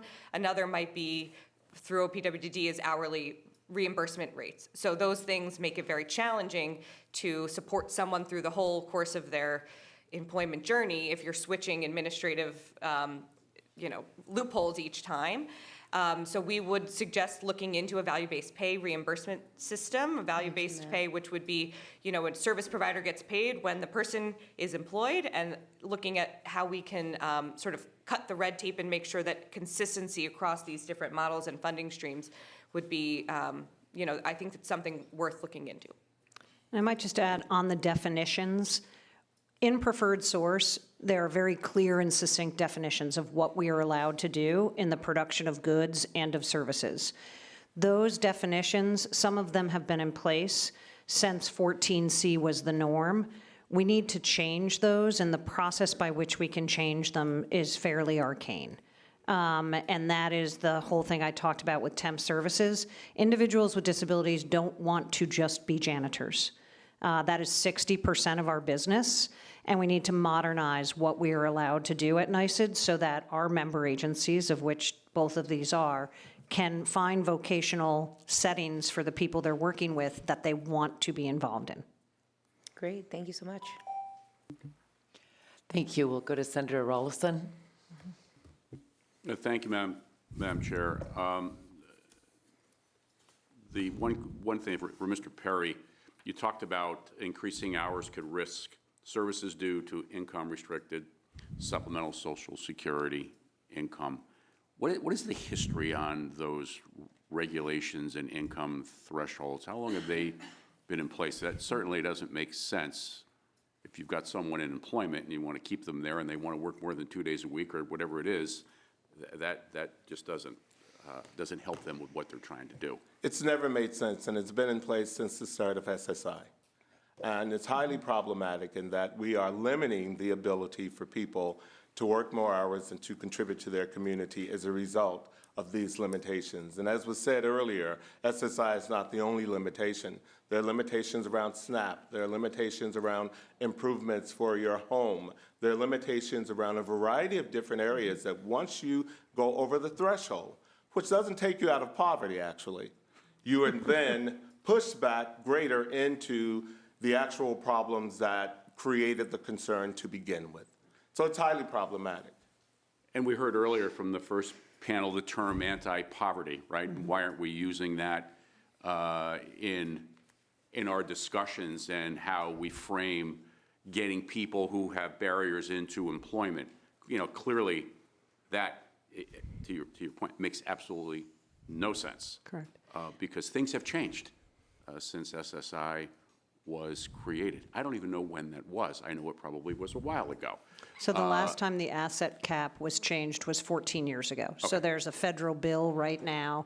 NYSED's a member of the CEO Commission on Disability Employment, and we have asked the federal government, we have bipartisan support, to change the asset cap limitation and double it. It is $2,000. So if you have assets of $2,000, you can put yourself out of eligibility for SSDI. And so much has changed in what we as a society are trying to do to remove barriers and incentivize individuals who have not been able to get in the workforce previously, say 14 years ago and prior to that, and you've seen all of the movement in that direction. But if the income cap is not changed, a lot of that work is for naught. Because you can't keep people back if you're asking them to go forward. And I thank you for your testimony this morning and all that you're doing. Thank you, Madam Chair. Thank you. I think we're going to Senator Ryan. Thank you.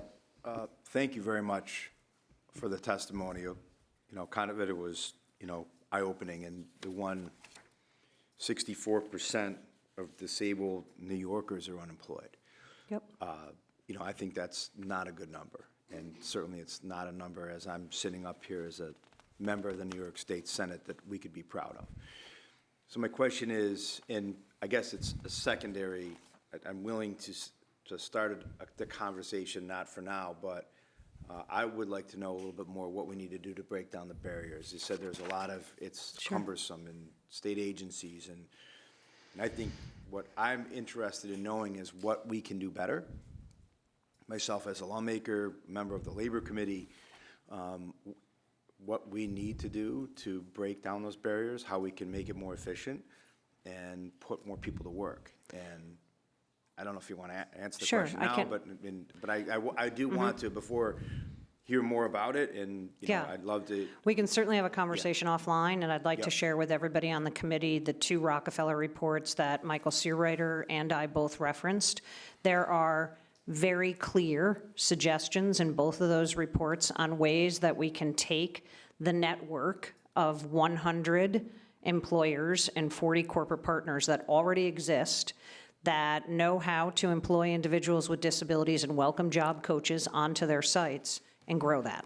We have to make the ability to go to work faster on state and local contracts more nimble than what we're doing now. We have to be able to pivot and be able to do pilot programs and try something a little bit different. The legislation is so tight that you can't do that. We can't say, okay, let's try this. Let's look at something at a 25% price differential because we're going to take 10 people that used to work in 14C and put them on that contract. Can't do that now. So we have to come up with some solutions. The legislation under which NYSED operates sunsets in 2028. We have to come up with some solutions on how we look at that with perhaps a roundtable in advance of that sunset. You know, and again, thank you. And so that's a specific, but I'll just reiterate, I want to reinforce, I'd be more than happy to be a willing partner. Let us know what we can do to help you. Let's reduce that, because we don't have another hearing in another year or two, and know that we didn't move that 64% number, because we didn't do enough to break down barriers. We didn't do enough with state contracts. We didn't do enough to streamline the process. Let's get that number down. Let's flip it, or let's look forward to reduce it. Okay, thank you. Senator Weber. Thank you, Madam Chair. My first question is for Mr. Perry. I was interested in your testimony where you laid out that employment for people turning 22 or getting past age 22 significantly declines for competitive employment. What do you think we should be doing better, I guess, as a state, or maybe in the school systems, to try and make sure that it doesn't happen? I think that a partnership with 853 schools that are dedicated to providing high-quality supports and education to students with disabilities, that partnership between those schools and the private sector, working closely with employers to ensure that indeed they understand that there's an arsenal of support of candidates who can be gainfully employed, who are coming out of our schools, who happen to have special needs. Creating that linkage between the schools and a database or a directory with private employers in the local communities with state support certainly helps to open the doors and to educate employers on the fact that this workforce even exists. It is still a problem in New York State. The other thing that I think we can do to strengthen employment for people who are transitioning, especially those coming out of 14C, we have started a number of social enterprises at AHRC Nassau, and many of the other organizations across the state have done the same thing. Let's create a private-public partnership to support those social enterprises that put people to work. We have a catering program. We have a greenhouse program. We have Wheatley Farms and Arts Center. Imagine state support to help me market and advertise those services against the private market, and how much better I could do if there was funding support for me to be able to do that. We know our people better than almost anybody. Having funding to support those people to do the work that they can be successful at is critically important. Great. And then I guess my final question is for the other panelists. You know, what would you like to see, I guess, come out of a meeting like today? You know, if you had a magic wand, what would be your number one priority? I guess we'll start. Yeah, mine would be in putting together a roundtable, the recommendation that came from Rockefeller, to really look at substantive ways that we can update the legislation for preferred source. That is temporary legislation. It will sunset again in 2028, and so it gives us a window of time to really explore what can be done there that would allow us to compete better. The second thing I would say is that although the finance law is the law, it is not followed. So there's no mechanism by which a state agency has to do business with us, or a public authority does. We send probably 20 letters every month when we see RFPs on the street that should be coming to preferred source. And there has to be some education on that. Thank you. Thank you. Senator Martinez. Thank you, and good morning. Thank you for all the testimony that you have provided today. I just have a follow-up question from Senator Weber. As a former teacher, it's not just the 853 schools, but we're also talking about our public schools too, right? We have to remember that we have students that are not going to pursue a career higher ed, and they need additional programs as well. What programs do you have with our current public schools? I represent Suffolk County, but Nassau resident first. What programs do you have with our public schools, not just with 853 schools? And then just a piggyback question to that question, in the conversations that I was just having with Senator Ramos, is with our unions, right? Our unions have apprenticeship programs. They have a slew of things that we can also work alongside with them to increase our workforce. So what are you as agencies doing, not just with our schools, but also with our labor unions? We have a number of individuals who are working primarily through our NYSED contracts with unions across Long Island very successfully. Once the opportunity is given for us to bid on those jobs and to show that we can do the job in form and function, we've seen great success across the board in making that happen. In terms of working with public school districts around the needs of students with disabilities who are graduating, those students are being referred to our supported employment program, to our pre-vocational programs for additional training, supports, assessments, and then placement into competitive employment. And it's a great relationship we have there on the island. And with the unions, we have a wonderful relationship through our NYSED contracts, as I just mentioned, in terms of being able to employ people in unionized environments to do work in the same form and function that anybody else could do. And it's been long-term, and it's worked out great for us. So just through contracts, but are there any other ways that you can communicate with unions themselves? Not We have even going forthcoming through meetings. contracts? Yeah, so we do them through contracts. We talk to the labor unions regularly. So we do work, everything that NYSED does is at prevailing wage, minimum wage, or higher. So someone who works on a janitorial contract in the city of New York, an individual with a disability, is earning upwards of $36 an hour. It is a position that's part of the 32BJ wage schedule. I think I got that right. Okay, thank you. And so we work closely with them to figure out where those opportunities are and how our individuals with disabilities can work on them. In addition, the temp service titles that we are trying to get approved and have been trying for over a year now, those are people who would come into state or city government service. They convert at about a 20% rate to competitive integrated employment, and they become state or city employees in the civil service division. Thank you. Thank you, Senator. I have just a couple of more questions. I know it's been a long morning. Thank you to each of you, and thank you as well to a few of you for giving us such a historical perspective on where we've gained and where we've kind of maybe been stagnated a little bit. Let me start with Ms. O'Brien. A couple of things. The changing of procurement contracts from those who have the less regulations at 100,000 to 250,000, is that per the Rockefeller recommendation? Has that been attempted in the past, or is that, okay, can you tell us about the barriers to doing this as well as some of the other OGS barriers that you reference in your testimony? So first, I would just say thank you to the Senate on the modernization language that was done 2 years ago, so we appreciate that. In that language, we tried to move it to 250, and there was opposition to that. So it went from 50,000, where it had been for 13 years, to 100,000. So there was an executive budget where it was at 250. It has bounced around. And so I think when we go to finalize the legislation in 2028, we should really look at changing that number at that point in time. Again, MWBEs are at 1.5 million. Individuals with disabilities should not be at 100,000. Wow, that's a fascinating comparison.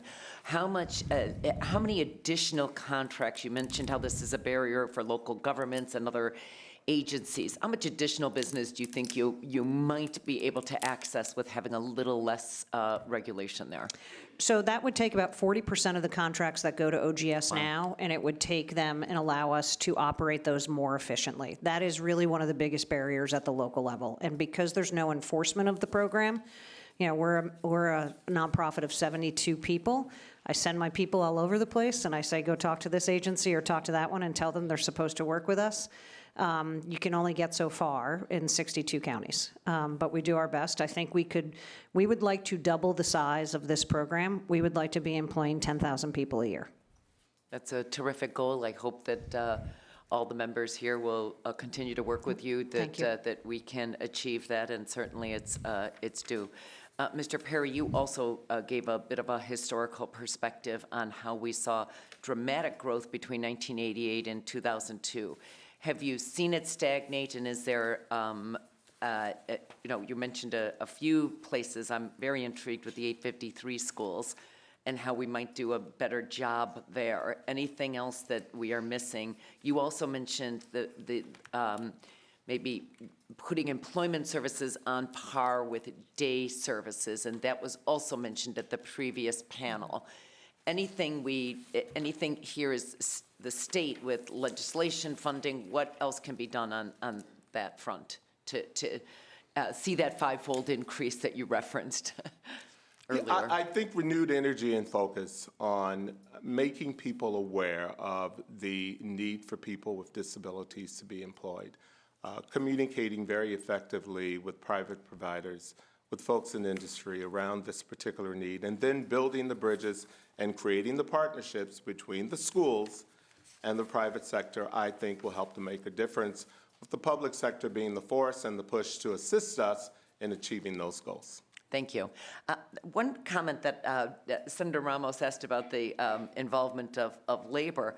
One thing I also have not heard today, and it somewhat surprised me, really appreciate the emphasis on internships. I've done legislation on that and working with SUNY and CUNY, so love the internships. But I haven't heard anything today about the impact of AI. Any quick comments on, are you doing projections? Could it help you? Could it hurt? Could it increase access? What are you seeing with the early changes in some industries? We are seeing a quite dramatic change, particularly among college students who have studied software engineering. So what are you seeing? Yeah, so we think it could help. So we just had a competition this week called Create, where we take engineering students and we pair them up with our member agencies, and they come up with inventions that help individuals with disabilities become more efficient on the job. And AI was used in many of the inventions that were as part of our symposium on Tuesday. Okay, great. Anything else? Using AI to assist people who are neurodiverse to do their jobs better, to make it easier for them to be more independent is definitely the way we're going, and will be very helpful in making sure that people can do jobs that traditionally they may have been left out of. Thank you, and thanks to each of the panelists here today. I think the AI trends are one we are going to watch for better or worse, and great to hear your positive attitudes on at least some of the initial approaches. Thank you again. I don't think we had any additional questions. I think we got that covered. Really appreciate this and hope we will be hearing lots more and well before 2028. Thank you. Thank you, and we're going to turn to our fourth panel now. And I'm just going to read them off, and please step in. The first one will be with Helen Keller Services, and that's Ryan Odland, the Associate Executive Director.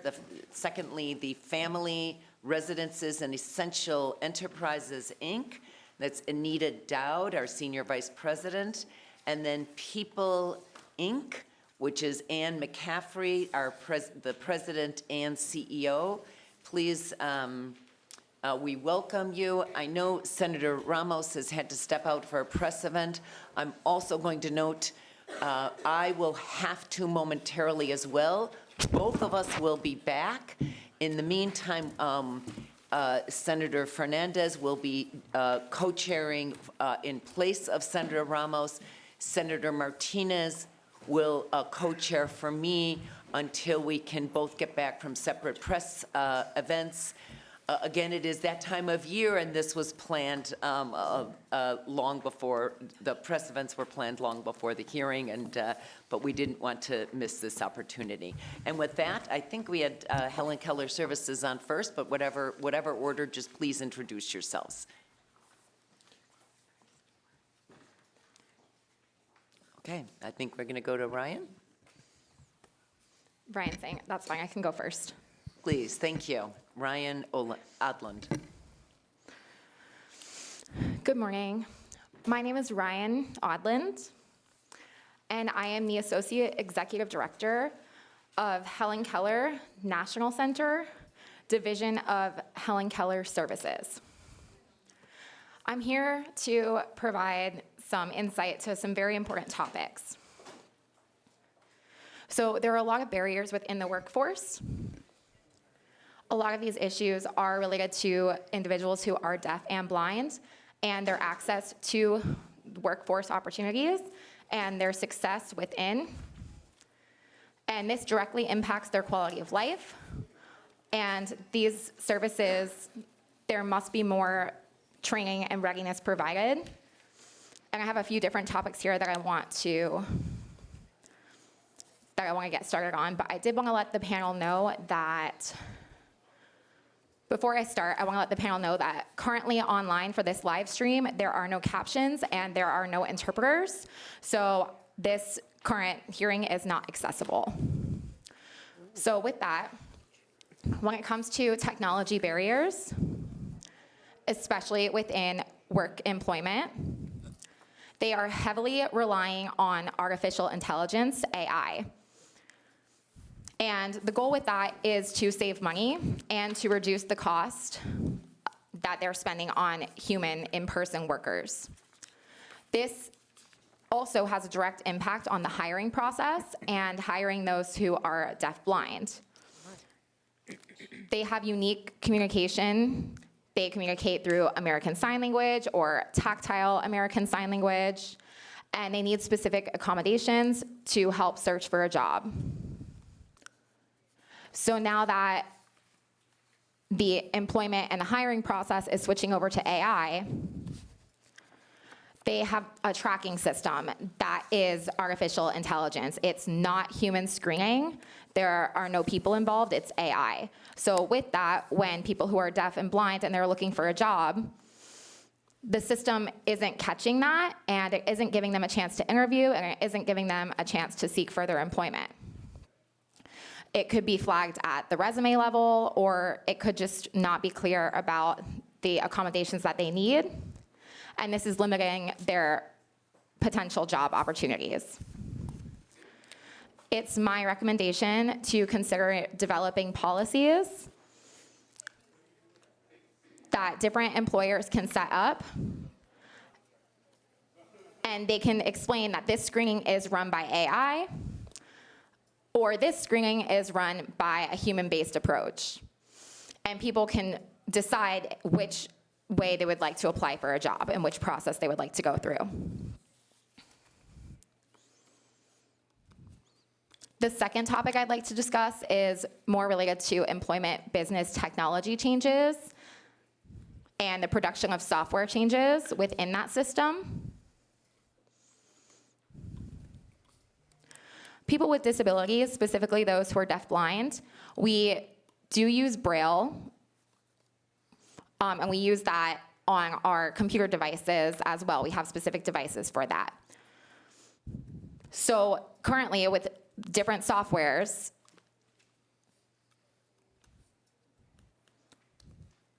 we're having issues with job duties and job responsibilities and how to be able to access those. So within development and production, they are not digitally accessible.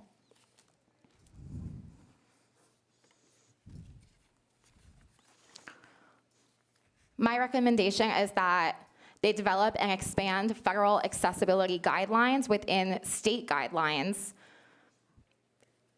and encourage them to take more consideration to access these guidelines and improve their softwares and improve the software applications to make sure that they are successful for all of those who are seeking jobs.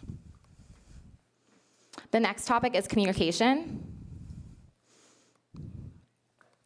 When it comes to interpreters, there was a recent announcement that American Sign Language is recognized as a language through the state. And with the importance of that, when it comes to the deaf, hard of hearing, and deafblind community, we need to expand consideration for interpreters and the profession, because it is dwindling, and the quality of interpreters, the qualified interpreters, is dwindling as well. And that is hurting those who need interpreters to communicate. So we need to save their jobs. Because this has a direct impact on how they do their everyday jobs, their job duties, their job responsibilities, involvement in conversation, network. When it comes to interpreting programs in New York State, we currently only have one interpreter program, one interpreter training program. There's only one, and that's currently located at RIT in Rochester. Before COVID, we had 5 interpreting programs in New York State, and we only have one now, and that's because the cost. Funding has been limited, there have been budget cuts, and with that,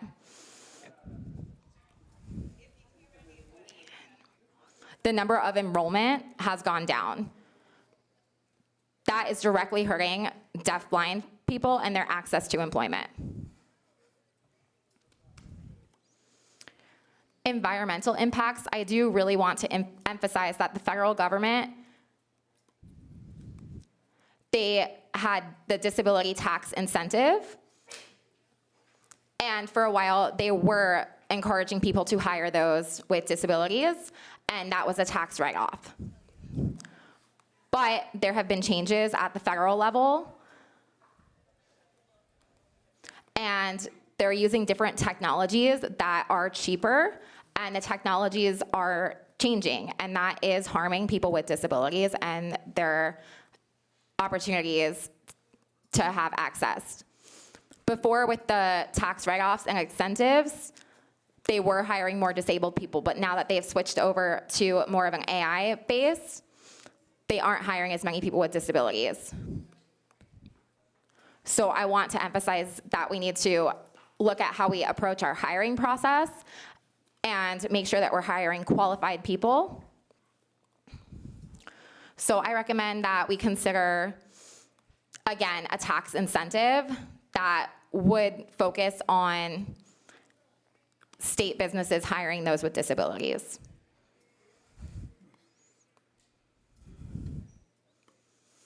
Next, when it comes to those who are deafblind, they do rely on community access and full involvement within their life. So when it comes to going to work, we are seeing an increase in isolation, and it's becoming very, very expensive for those who are deafblind to travel by themselves, to commute by themselves. If they're using Uber or any sort of rideshare app, they need to be able to go out into the community to access healthcare, to get their everyday needs met. Food, the cost of food is extremely high. The cost is going up, the cost of medication, accessible equipment, other mobility assistive devices. Thank you. They have to be able to access all of those. Yes, thank you. Thank you, and again, I'm going to be back momentarily. We're going to switch to the next 2 panelists, but I first want to say, on behalf of myself and my co-chair, Senator Ramos, we apologize for any of the technological barriers online. We will follow up on that as well. And with that, we'll proceed with Ms. Dowd and Ms. McCaffrey. Thank you. So again, thank you. Can you hear me? No, it should be. There you go. Better? Yes. Okay. Thank you, Senator Fahey and Senator Ramos and the members of the Senate Committee for this opportunity to talk about this important issue. My name is Anita Dowd-Neufeld. I am the Senior Vice President of Family Residences and Essential Enterprises, otherwise known as FREE. FREE is a nonprofit organization supporting over 5,500 people on Long Island and into New York City. We are funded through the Office for People with Developmental Disabilities, the Office of Mental Health, the Department of Health. We also receive some OASIS funding, and we have many state contracts and county contracts in both Nassau and Suffolk County. We at FREE strongly support the Employment First initiative. We believe that employment for all is a human right, not a privilege. We work closely with state and local partners to help individuals find and maintain meaningful employment. However, despite this shared commitment, there are still gaps that need to be addressed. We continue to see gaps across systems that make it difficult for individuals to move from services to employment. There is still a lack of coordination between government agencies, nonprofits, and the business community, leaving individuals to navigate systems that are not aligned. When this happens, there is rarely a successful outcome for the individuals supported, as service delivery systems are complicated and documentation requirements are often overwhelming. More collaboration is needed among agencies with a streamlined referral process. We also hear from the people we support about how benefit structures create barriers. New York created the Medicaid buy-in program over 20 years ago to address this issue, but individuals still face that benefit cliff, which we already spoke about, where earning more can result in losing critical supports. This creates a real disincentive to increasing hours or advancement in employment, especially when reinstating benefits can be so complicated and time-consuming. To address this, we need policies that allow individuals to increase their income gradually without losing their health care, their housing, and their stability. In the meanwhile, increased access to trained benefit navigators is crucial to help individuals understand their options, problem solve in real time, and make informed decisions about work. Greater collaboration and clearer guidance across systems will help create more consistent supportive pathways to employment. Another issue is strengthening partnerships and workforce pathways. We know that partnerships is the key to success. For the past 11 years, FREE has partnered with ACLD, another nonprofit organization, the town of Oyster Bay, and our local, county, and state workforce partners through the DOL to host the Talent Connection Job Expo. This event brings together hundreds of individuals of all abilities with employers who are actively seeking to hire. It's a place where real job matches happen.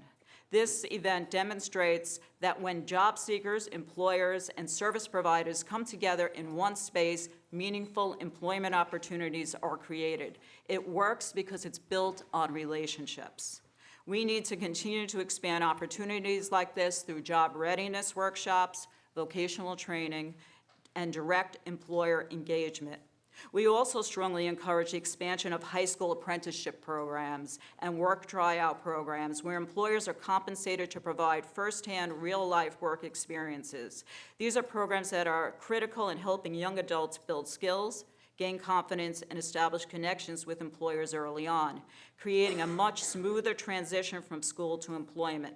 FREE is currently working with the Brentwood School District, the Suffolk County Department of Labor, and Empire State College to create a certificate apprenticeship program for high school students grades 10 through 12 to become direct support professionals for the nonprofit sector. This program will create an opportunity for students to gain college credits while in high school and have immediate employment upon high school graduation. In addition, stronger coordination between agencies like OPWDD, Access VR, OMH, and workforce systems can help streamline referrals, expand internships, and ensure ongoing workplace support, irregardless of the government source which is funding them. This is particularly important for individuals with co-occurring disorders who require support services from multiple state funding organizations. These are practical strategies that lead to real employment outcomes. Transportation barriers, we spoke about that, particularly on Long Island. They've gotten a little bit better, but they're still not where they need to be. Transportation continues to be the biggest barrier, to employment. Thank you. Thank you. Good morning. My name is Ann McCaffrey, and I'm the president and CEO at People, Inc., the largest nonprofit human service provider in Western New York, and the largest provider of workforce services for people with disabilities in the Western region. The core of our services are funded and regulated by OPWDD, and I'm here to discuss the compelling work of helping people with intellectual and developmental disabilities get into real jobs, in real workplaces, and earn real paychecks. I want to begin with a number that I think should reframe how the legislature thinks about employment for people with developmental disabilities. The average job tenure among People Inc. participants in our supported employment program is 7 years.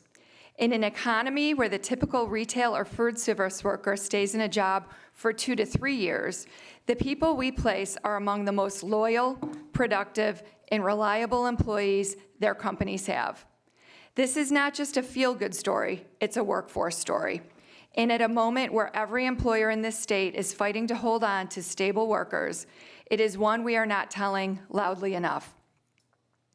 Today, People Inc. has 439 individuals working in the community, supported by partnerships with more than 200 employers, including Wegmans, Top Supermarkets, Walgreens, Walmart, the Niagara Frontier Transportation Authority, and dozens of small businesses across Western New York. Among the people we serve who responded to our last satisfaction survey, 94% are currently employed, 93% are working in a job of their choice, and 0 reported being dissatisfied with their job. These numbers are produced by real people. Now I'd like to share some testimonies from employers who have hired our individuals. An administrator at a local nursing home described People Inc. as a partner that connects them to talented, dedicated employees who bring great value. The executive director of the NFTA, the Niagara Frontier Transportation Authority, frames the economic case directly. When individuals with disabilities earn a living, they spend those earnings where they live. They contribute to a stronger community and economy. The owner of Creekview Restaurant describes John, who's worked in his kitchen for 24 years, as the hardest worker we have on the team, whose work ethic inspires the rest of the staff.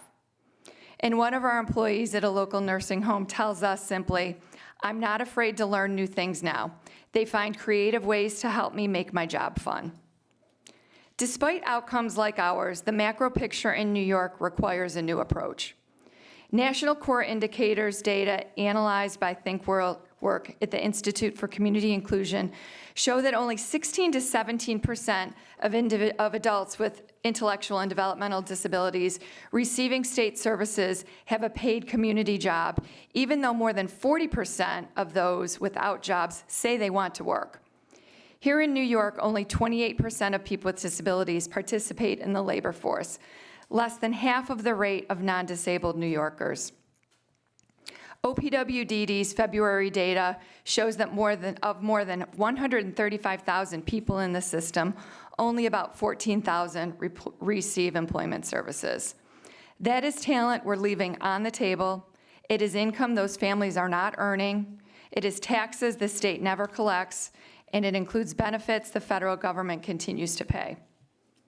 A few actions the legislature should consider. First, increase supported employment reimbursement rates. Job coaches are the foundation of this system. We cannot recruit and retain them at $21 an hour when the job market has moved so far past us.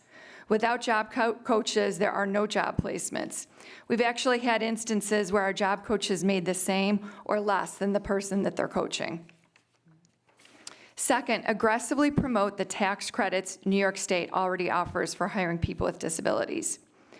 Third, consider funding and expanding benefits counseling. Fourth, address transportation barriers. I know that's been discussed extensively today, but transportation to and from work for most of our families is a daily logistical and financial challenge. And in our service area, particularly in the suburban and rural communities outside of Buffalo and Rochester, it is one of the most persistent barriers to employment. Last, find opportunities to strengthen interagency coordination through a formal structure. Western New York is fortunate to operate in a region where Access VR, OPWDD, and provider organizations work closely together, but there's more to be done. Thank you. And thank you. I know we have a couple of questions, and we'll start off with Senator Allison. Thank you, Senator Martinez. This is a question for Mr. Odlin. In the early part of your testimony, and I just wanted to understand this because I wrote it down as a note. American Sign Language is recognized as a language. Was that essentially what?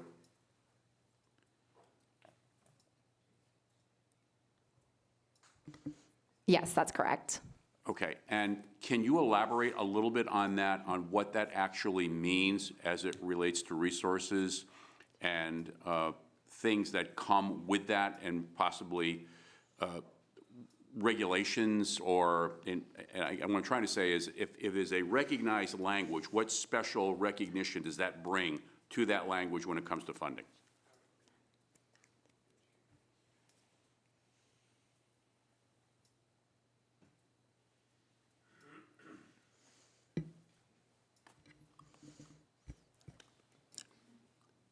So my understanding is that the state is still in the process of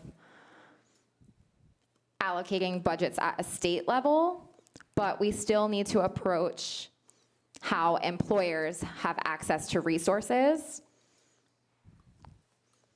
specifically communication access for individuals who use tactile communication, because that does require more support. So in some situations, they would need more than one interpreter. It typically would require 2 interpreters for successful tactile communication. So that would cost.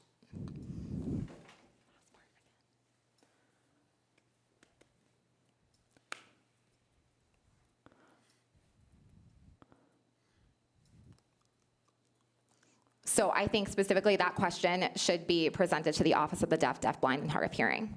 Okay, and we can follow up and do that? And then in the area of the lack of adequate interpreters, and it said only one program now post-COVID from 5 pre-COVID.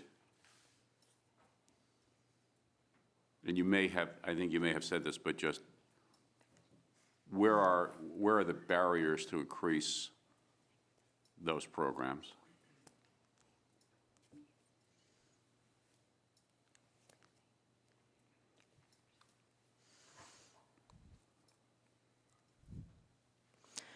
So yes, that's correct. There is one interpreting program currently that is taking new interpreting students.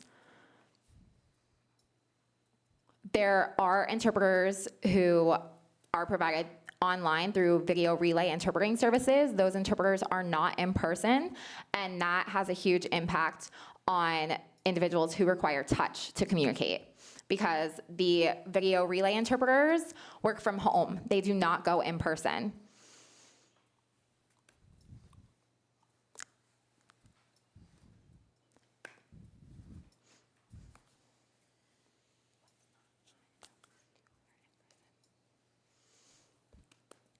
And it seems that the fees and the rates, they're not always high enough to incentivize for in-person interpreters. And also with that, another point is that when it comes to tactile communication and tactile interpreters, there is no specialized interpreter training program for that, for interpreters who work with those who are deaf-blind. And because of that, we really need to reinstate something for that again, but there are limitations when it comes to funding. Thank you. Thank you. And our apologies, we do have to remain under the time constraints, but we do want to give you the opportunity to say what you need to say as well. We have additional questions by Senator Ashby. Thank you, Senator Martinez. Another question for Ryan. Earlier you spoke about having the option between AI and humans, it just seems strange, providing employment screening opportunities. And I was wondering if you were aware of any states who have taken measures to ensure this option?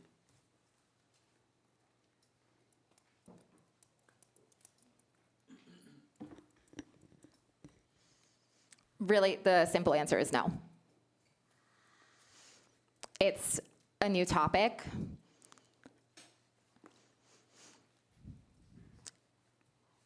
And it has been a struggle.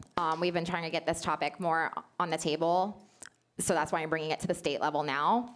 But the conversations are starting to show up in different conferences and meetings. So that's why I wanted to bring it to you. But when it comes to formal policy at the state level, there is nothing in place yet. I'm glad you brought it up. Thank you.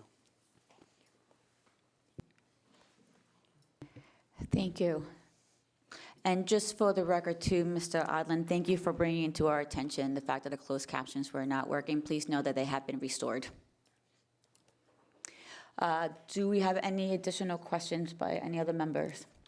All right, I would like to follow up on a few of that, if you don't mind. First, again, thank you for your testimonies, all three of you. Anita, you and I have worked very closely on Long Island, Suffolk County. Thank you for all your advocacy that you have done. Free, same thing. We work very close with Free. And Helen Keller, I cannot say, but I love you guys. But I also want to understand how we can further assist you. We talked about transportation barriers. I can only speak to Suffolk County. We have our paratransit. A lot of our calls that we get through my office is they're never on time. We don't have enough drivers. How can we help our system at home to better assist you with the transportation barriers? Well, you know, Senator Martinez, yes, definitely, you know, the coordination of the transportation is an issue, yes. You know, sometimes they're late.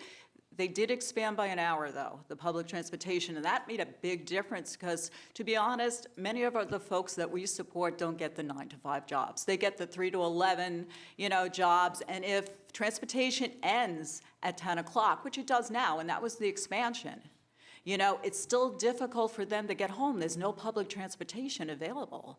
So therefore, they have to rely on Uber or Lyft, and that makes it unaffordable at a minimum wage job. So that, you know, continuing to advocate to increase the hour, even another hour or right to midnight would be perfect for the people we support. You know, so that was a big help. Also, the coordination. I think the new app that we have in Suffolk County, we have an app now in Suffolk County that we can you know, follow the bus route. So you know if the bus route's going to be late, so if it's inclement weather. So the other thing is to make sure the bus stops are accessible. We had a lot of snow this year, and the bus stops were not accessible. They were not plowed. So we had people standing in the middle of 110, Route 110, in Suffolk and Nassau County waiting for buses, which was pretty dangerous, you know, in the snow because the bus stops were not accessible and were not plowed. So that's a big issue for us as well. Thank you for that. And when that doesn't come up, and that's anywhere across the state, but if that's the situation, the Department of Highway, your local elected, they need to be informed that there are certain areas that are not being plowed, and they are affecting the traveling, not just of the community that you represent, but honestly, anyone who takes a transit system. So please make sure that, you know, you help us out on that too. But I know that our chair for Labor is back, Senator Ramos. I don't know if anyone has any additional questions, but I think we are done with this panel. Thank you. Thank you. Thank you very much.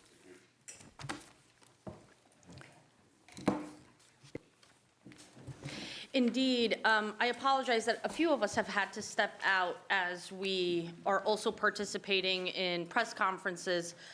Incidentally, I was at a press conference for the expansion of treatment court precisely so that our criminal legal system can better consider and treat people with learning disabilities and mental health challenges. But let's transition to our next panel. We have Shamika Andrews, Community Outreach Coordinator for Self-Advocacy Association of New York State. Maximino Rodriguez and James Webster, Manager of Government Affairs and Director of Youth and Employment Services, respectively, from the Center for Disability Rights, New York State. Blaze Bryant, Communications Specialist at the New York Association on Independent Living, and Alex Mikowski, Executive Director for Access to Independence of Cortland County.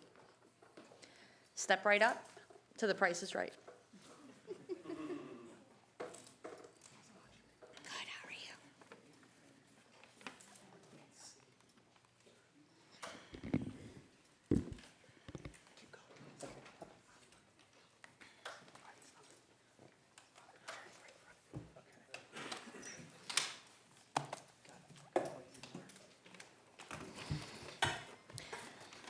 And good afternoon to you all. Ms. Andrews, when you're ready, you may begin. Thank you so much, Senator. Thank you for this opportunity to speak to you today, as I think it is very important that people with disabilities like myself and our families have the opportunity to voice our concerns in these important issues. Often the pathway to employment for many people with disabilities leads to a dead end. Too many programs focus specifically on job placement and not long-term success. Many people are in pre-voc and volunteer programs for way too long without transitioning, without opportunities to transition to work.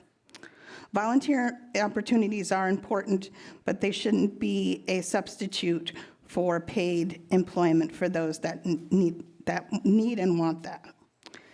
Employment is not a one-size-fits-all, but we continue to have programs that just try to fit people into boxes instead of looking at people's skills, abilities, interests, and strengths. True inclusion in employment should focus on job retention, career growth, skill development, and transitions, including retirement. As we've heard several times today, SSI and SSD is confusing and restrictive.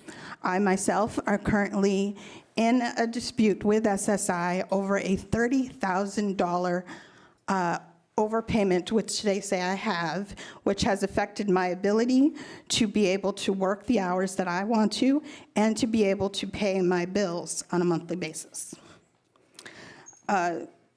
Again, things like this scare people from going to work, working more hours, accepting promotions, and pursuing careers.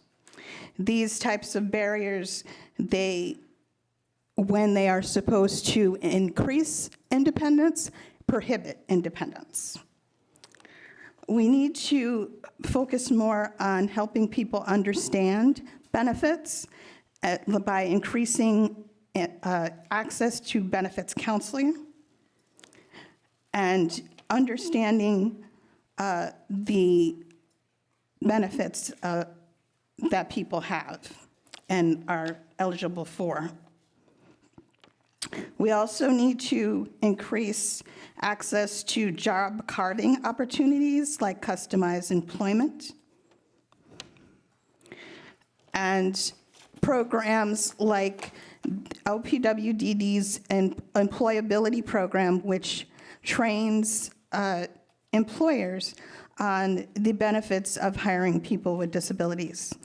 As we also know, there is a direct support professional crisis, which also affects people's ability to work. And as you have heard today, transportation and accessible, reliable transportation is a huge barrier. This also connects to people's ability to live in the communities in which they so choose. There also needs to be a better connection between school and work opportunities. And as I said, educating employers on accommodations for people with disabilities. We also need to focus more on that, like I said, long-term success of job placement. True inclusion includes being valued, supported, paid fairly, and given opportunities to grow. A job provides community, relationships, and dignity and pride. Thank you for the opportunity to talk to you today. Thank you, Ms. Andrews. Next, Mr. Rodriguez, or, yes? Thank you. I want to thank the chairs of the Disability and Labor Committees, Senator Fahey and Senator Ramos, along with the other members of the Disability and Labor Committees who have joined us here today for holding this hearing to discuss barriers to employment for people with disabilities. My name is Max Rodriguez. I'm the Manager of Government Affairs for the Center for Disability Rights. The Center for Disability Rights is an independent living center, so we are a disability-led nonprofit providing advocacy and services for people with disabilities of all kind. I'm joined here today with my colleague James Webster, the Director of Employment and Youth Services at our affiliated organization, RCIL. You have my written testimony, so I will not read that to you. First, I am here advocating for increased employment for people with disabilities via competitive and integrated employment, primarily by ending the practice of allowing employees to receive a sub-minimum wage. We also want to highlight when it comes to people with disabilities, employment does not exist in a vacuum. Employment relies on dealing with lifelong barriers, including our education system, inadequate transportation, Medicaid services and eligibility, accessibility of both housing, stock, and workplaces, and unnecessary and even unintentionally ableist workplace policies. I would like to start by highlighting that despite numerous efforts over the years, New York State is falling behind our regional partners when it comes to employment for people with disabilities. Although the state has put forward Executive Order 31, which commits New York to being a model employer for people with disabilities, as well as Executive Order 40, which seeks to increase competitive integrated employment, the reality differs from rhetoric. New York is currently not a national leader in disability employment. 2023 data shows that the national employment rate was 46.8%, while in New York it was only 41.4%. That's a over 5 percentage gap. This gap has been persistent, and we repeatedly find ourselves underperforming compared to regional neighbors like Vermont, Connecticut, Massachusetts, New Hampshire, Rhode Island, New Jersey, and Pennsylvania. This demonstrates a failure to meet stated goals and national benchmarks. However, I do want to stress this is not due to any one administration. This is the result of decades, even centuries of systemic ableism. The executive orders, as well as the work the Chief Disability Office has done in employment efforts, are valuable at examining the barriers and identifying opportunities to improve employment opportunities. However, without increased funding and buy-in across all agencies and stakeholders, these efforts will never be fully realized. As we look at the state of employment, I specifically want to use my time here to call on the state to end its allowance of the sub-minimum wage. Continuing to allow the sub-minimum wage undermines the state's commitment to equity, inclusion, and competitive integrated employment. It's incompatible with the goals outlined in both executive orders, and it prevents New York from claiming any mantle of leadership when it comes to this most critical issue. However, we do hear and understand concerns of individuals and often parents and providers who claim there might not be alternatives for individuals who are in these programs. To that end, we have connected with individuals and providers interested in developing options to address this concern, as well as with those who are skeptical of the ability of those in the program to transition to competitive employment. Some of these individuals we have met with has successfully transitioned from some of these work programs to competitive employment. We understand this process may be long. However, we believe that continuing this process has no place in New York. We are not advocating for immediate end to this practice. We recognize that individuals could be at risk at losing their current jobs if that were to happen. Instead, we are advocating for a thoughtful wind down period in which new employees would no longer be eligible to receive a sub-minimum wage, followed by a multi-year, multi-prong approach to transition to competitive employment. There'll be no single approach that works for everybody, and customizable and individualized employment will be essential in moving forward.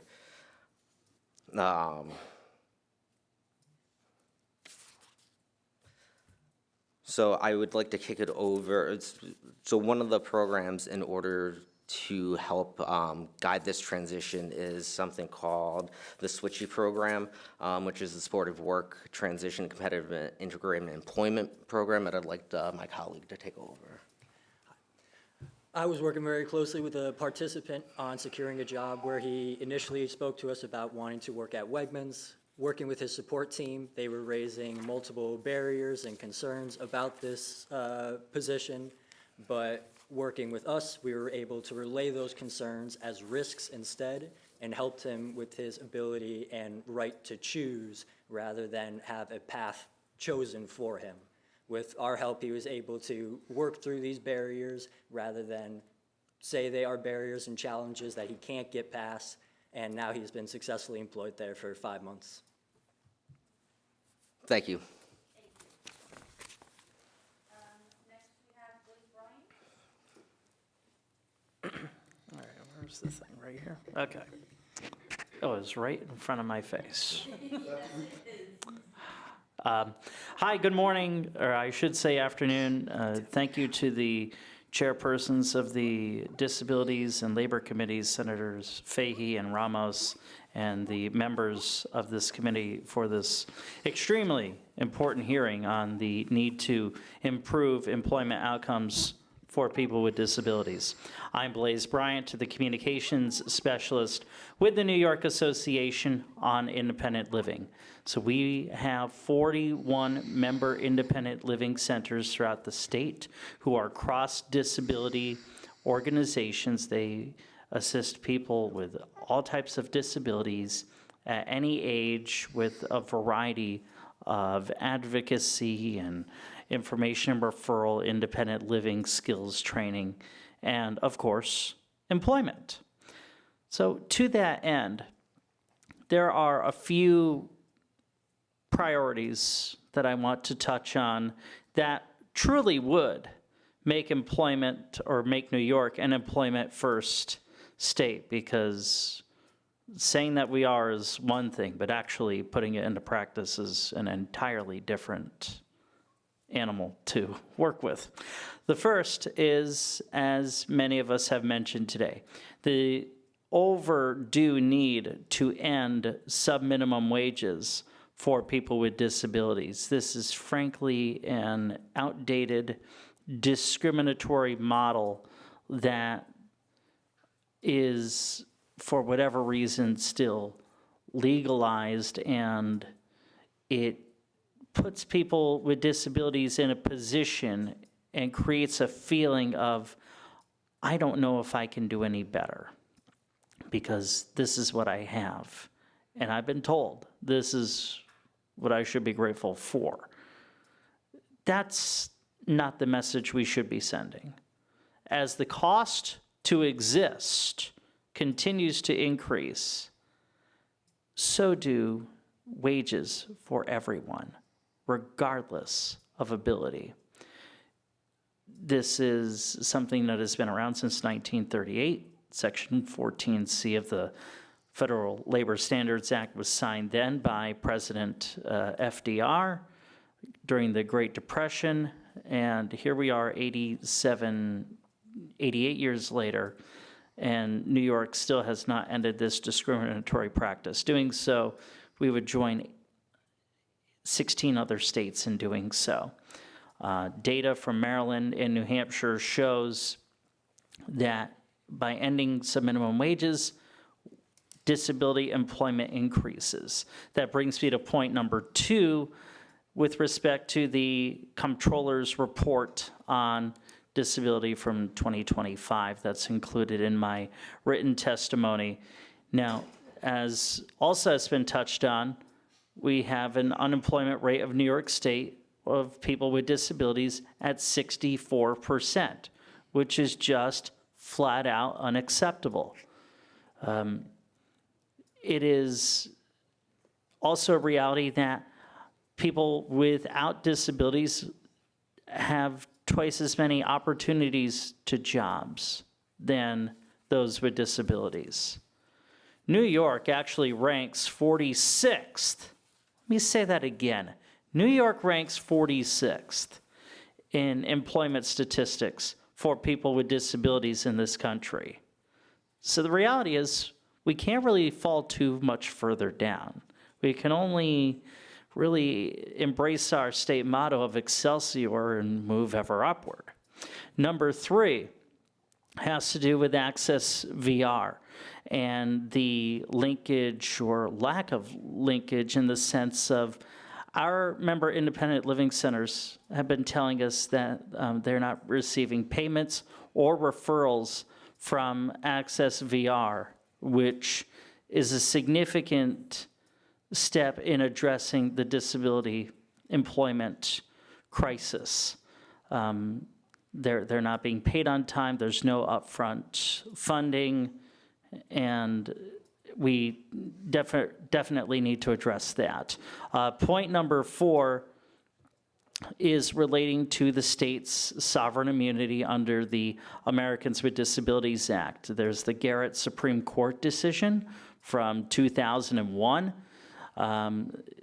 It is high time that we pass the legislation ending this discriminatory legislation that allows state employees to sue under the ADA. Thanks. Thank you very much, Mr. Bryant, for your testimony. Ms. Mikowski? Hi, everyone. My name is Alex Mikowski. I'm a person. I ran out of time already. I know. Like, thank I didn't you. see your clock reset. Okay. My name is Alex Mikowski. I'm a person with disabilities, and this is my second time testifying, so please extend grace.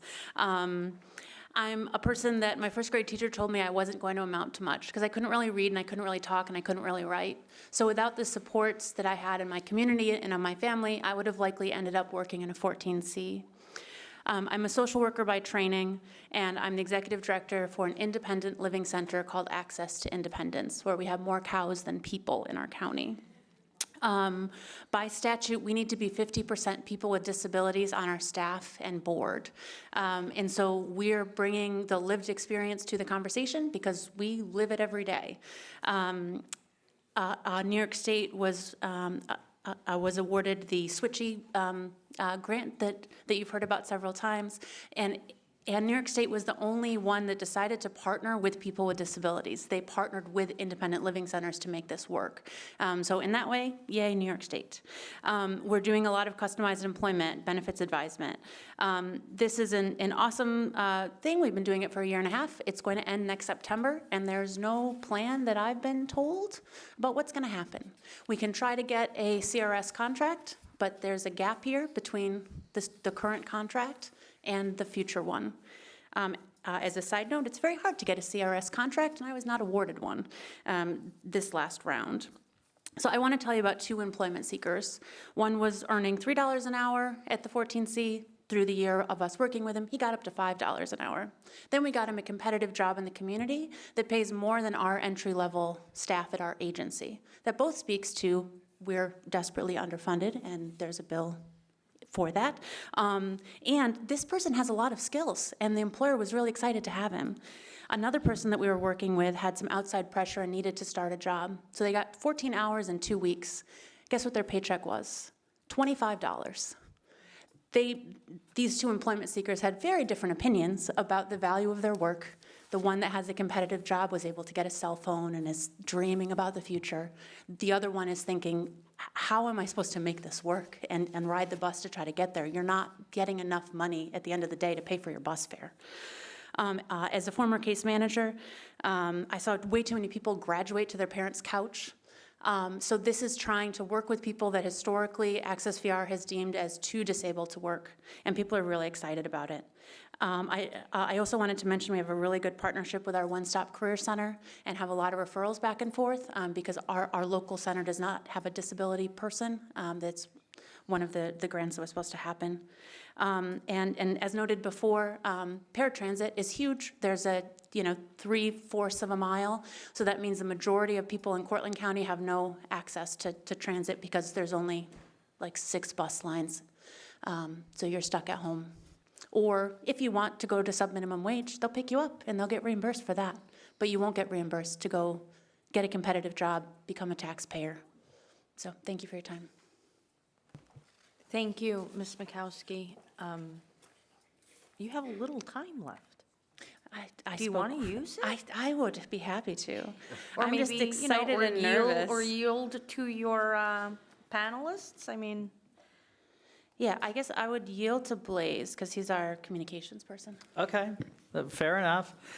So as Alex said, there's no plan, or at least none that we know of, to extend the funding for the SWITChy, the sub-minimum wage to competitive integrated employment program, which is a pilot program at this point. 6 of our member independent living centers.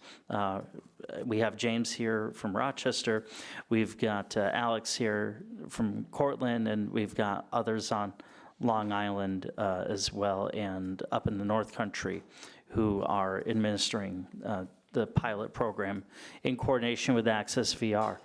I mean, the reality is, as I said before, and I'll say it again, the cost to exist continues to increase.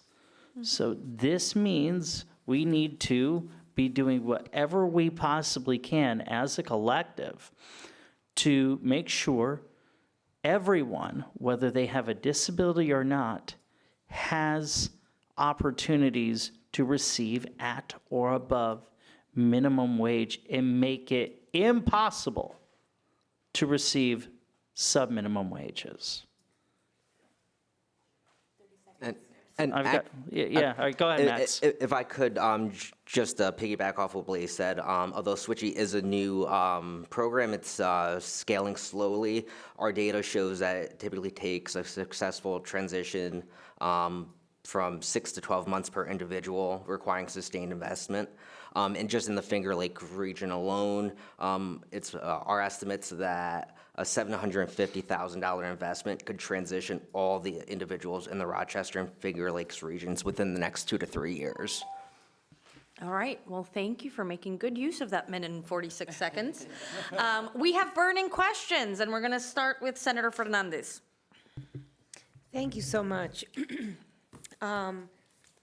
To the young ladies, you started with talking about the need for long-term work and retention.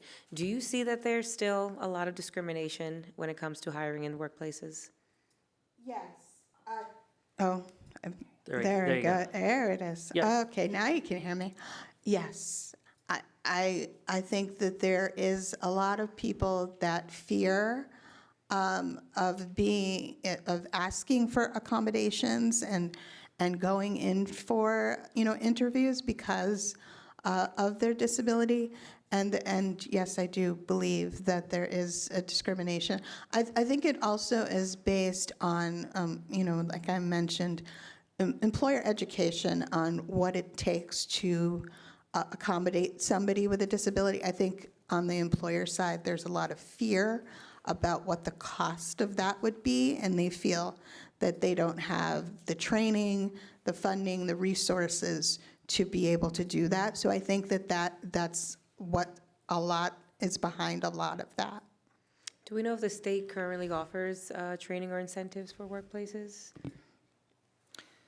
There are some through the various programs. I know OPWDD is doing customized employment.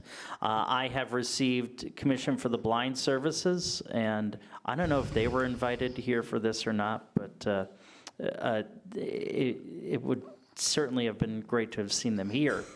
And I've also worn the hat as an employment specialist, where they do have on-the-job trainings, or on-the-job work trainings and work readiness and mock interviews and developing all of those soft skills. I know that's some stuff that Access VR does as well, because I did some of the employment specialist stuff on the, with Access VR. as well. Sorry to So- interrupt, but there's 1 minute left, and I do want to let you elaborate on the last point that you made at the end of your panel about a current, what was it? Something about employers being able to sue?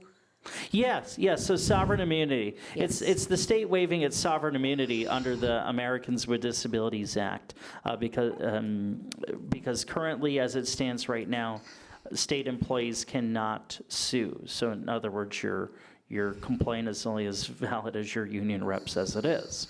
So this has been legislation that's been in the Assembly and the Senate.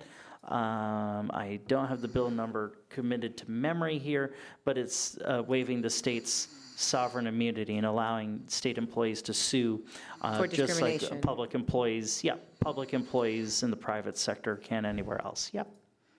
And with 1 second, It's thank you quite so much. impressive what you do have committed to memory, Mr. Bryant. Well, thank you. And thank you for your questions, birthday girl. Any other senators with questions? Senator Ashby? Oh, would you like to jump in? I'll go last. Thank you. I was late, I deserve Yes. to be last. I also have some questions and was going to leave me for last. Sure. so- Okay. Go ahead, Senator. Anybody else? Thank you, both chairwomen, and thank you all for your testimony today. Max, in your testimony, you talked about some of the bureaucratic hurdles that Wegmans had some trouble with during that experience. Could you elaborate on that? Actually, I think James would be better to answer that. Yeah, basically, we were trying to create a supported system where the participant I was working with could begin his position at Wegmans with what we call a work tryout. That is where their wages are reimbursed. Wegmans will pay the participant, and then Access VR will reimburse those wages. And there's a tax credit involved as well. But Wegmans did not want to go this route. They would rather have just hired the person right out. So we were not able to do the work tryout, which would have given a better avenue for the participant to get job coaching. So we had to figure out another way to do that. Is there an opportunity to reapproach that at some point? So that would probably differ with each employer if they wanted to pursue it, but does the individual still have the opportunity to do that if the employer was agreeable to it? That was going to be the bulk, I think, of my testimony, was that a large amount of this person's support systems were kind of advising against it, but we were really pushing for this person's right to choose and to take on those risks. So it's not a necessary aspect, but without it, it can lead to these risks. But obviously, risks are something that everyone takes on in their everyday life, and yeah, something we wanted to help this participant with. Do you see that as a trend in terms of it being a barrier to employment, those regulatory hurdles? To an extent, I think it comes to a point in the process where the businesses that we work with feel more comfortable working with the participant. Through more conversations, they realize that those kind of safety nets don't necessarily need to be in place and would rather just continue working with this person. It is fairly much a case-by-case basis, though. Thank you. Thank you, Senator. Senator Rhodes? Thank you so much, Madam Chair, and thank you for your testimony. I apologize because there's many things going on here, unfortunately, at the Capitol, so I had to pop out to cover something else, and now I've come back. I missed your earlier testimony. Did you cover, for example, transportation issues that you may have? We did to a degree, Senator, especially around paratransit and the need to expand it beyond the 3/4 of a mile fixed route system that currently exists, which when the ADA was passed in 1990, that was always intended for it to be the floor, not the ceiling. And here we are 36 years later, and we're still operating from the floor on this, with the exception, I believe it's Orange County who expanded to 5 miles, and I believe Suffolk County has done some similar stuff with respect to expanding paratransit. But I mean, the reality is too, if you don't have the transportation to get to your job, you better hope you work remotely. Absolutely. Otherwise, Otherwise, you're left in a lurch. And the other piece of this, too, that we really didn't have a chance to get to is with respect to home and community-based services. If you don't have what you need, if you don't have the services to get out of bed, how can you work?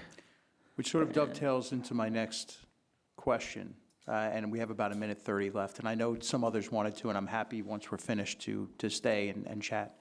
I know it's not a topic of this particular hearing, but CDPAP. Yeah. And switch to a single FI, which dovetails exactly into what you were talking about. Your experience with it, is it working? Is it not working? I see a head shake there. I assumed that would have been the answer. CDR is the lone FI right So here. we got a minute left. Ms. Andrews, yes, I'll let them talk.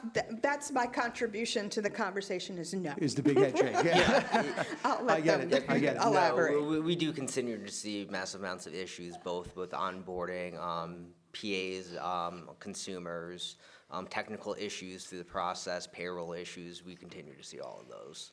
Are you seeing people, because the initial fear was, and it was realized, is that you had tens of thousands of people actually simply leave the program because they couldn't negotiate the process of actually getting into the program. Yeah. Has that been rectified at this point? Not really. No. Not really. Sorry, I'm totally blinded. The mic moved on me. I've got ghosts. But 80,000 people who were using CDPAP, Senator Rhodes, have left for traditional care options, which certainly cost the state more money, and they take away consumer choice because, well, the aid comes when they come, not when you want them to. Right. Thank you. Thank you. Senator Fahey. Thank you, and thank you for your patience as we had actually what turned out to be competing press events. It's that time of year, as we said. Really appreciate the testimony, really appreciate you being here. I've worked with a number of you, including Ms. Andrews, for a number of years, and of course, Maximo Rodriguez, and so proud to also sponsor the Wheelchair Right to Repair bill that I hope we'll be able to move if we ever get this budget done. A couple of issues. You mentioned customized employment, and anybody can answer this. Can you talk about what more we need to do and what you meant by the reference to customized employment? Excuse me. Who wants to take that? Yeah. Go ahead. You want to go? Yeah, this is Alex. I'll start off. So it's not trying to plug the random person into the job, but figuring out what are the things that the employer needs, and then what are the skills or the assets that that person has. So it's negotiating the job. It's figuring out are there 3 parts of the job that they're awesome at, but maybe 2 parts they're not so good at. So how do we try to make it work? Okay, and the benefits, I should have said the customized benefits that are so needed. Okay. Yeah, if I could add to that. Of course. Just that it's about really understanding the person and how they kind of move about in their everyday life and kind of attribute that to their work environment. If they have supports that they use at home and it's helpful to them, we want to try and incorporate those into whatever work they're going to find. As Alex mentioned, we want to work with their skills and interests first. And then based on those skills and interests, conduct informational interviews and conversations with businesses, discussing their protocols and their processes to see what their needs are, to try and find a match between the skills and interests of our participant and the needs of a business, and then carving out a role for them. Then another question. There's a number of things that we think work. We've heard some really positive comments today in a number of areas where we need to work. What is it that we think is working that may not be? You've already mentioned that on CDPAP. What New York is still lagging, and I know that's part of the reason for the hearing on what we can do. I've certainly heard a few bill ideas today, and we have to look at this from a legislative front or a funding front. What is it that we think may be working that you think needs improvement, or why else is New York lagging? And if any of you want to take that on some concrete suggestions on what we can do. Such as earlier we heard about AI and need for more human screening in the move toward AI. I think it's a combination of things. First and foremost, funding, I think, is an issue. Coupled with the issue of funding is the siloing of, the different programs. A lot of agencies, view their programs, they're a little territorial. So especially when you talk about, the disability community, a lot of people have multiple disabilities. And they might be receiving, services and supports from different agencies in different ways. And sometimes there's just not a cohesive way to move forward to really improve the experience for those individuals. The other thing is, honestly, as a community, as a society, a lot of the barriers we see are just systemic.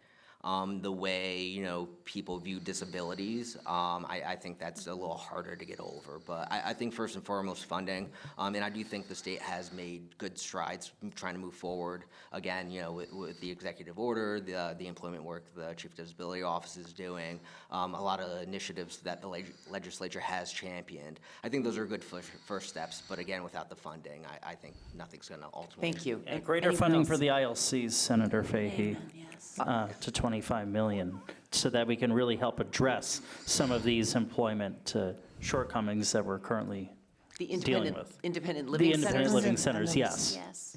Greater Yes. funding. Yes. From Yes. beyond the 25, okay, I love the concrete suggestions, thank you. You've Yeah. given me a number of bill ideas here That's today. and on that front, that goes to where, we had talked about the benefits counseling, and there are benefits counselors in the independent living centers, and that's very important to people's employment success, is having access to benefits counselors, which are within the independent living centers.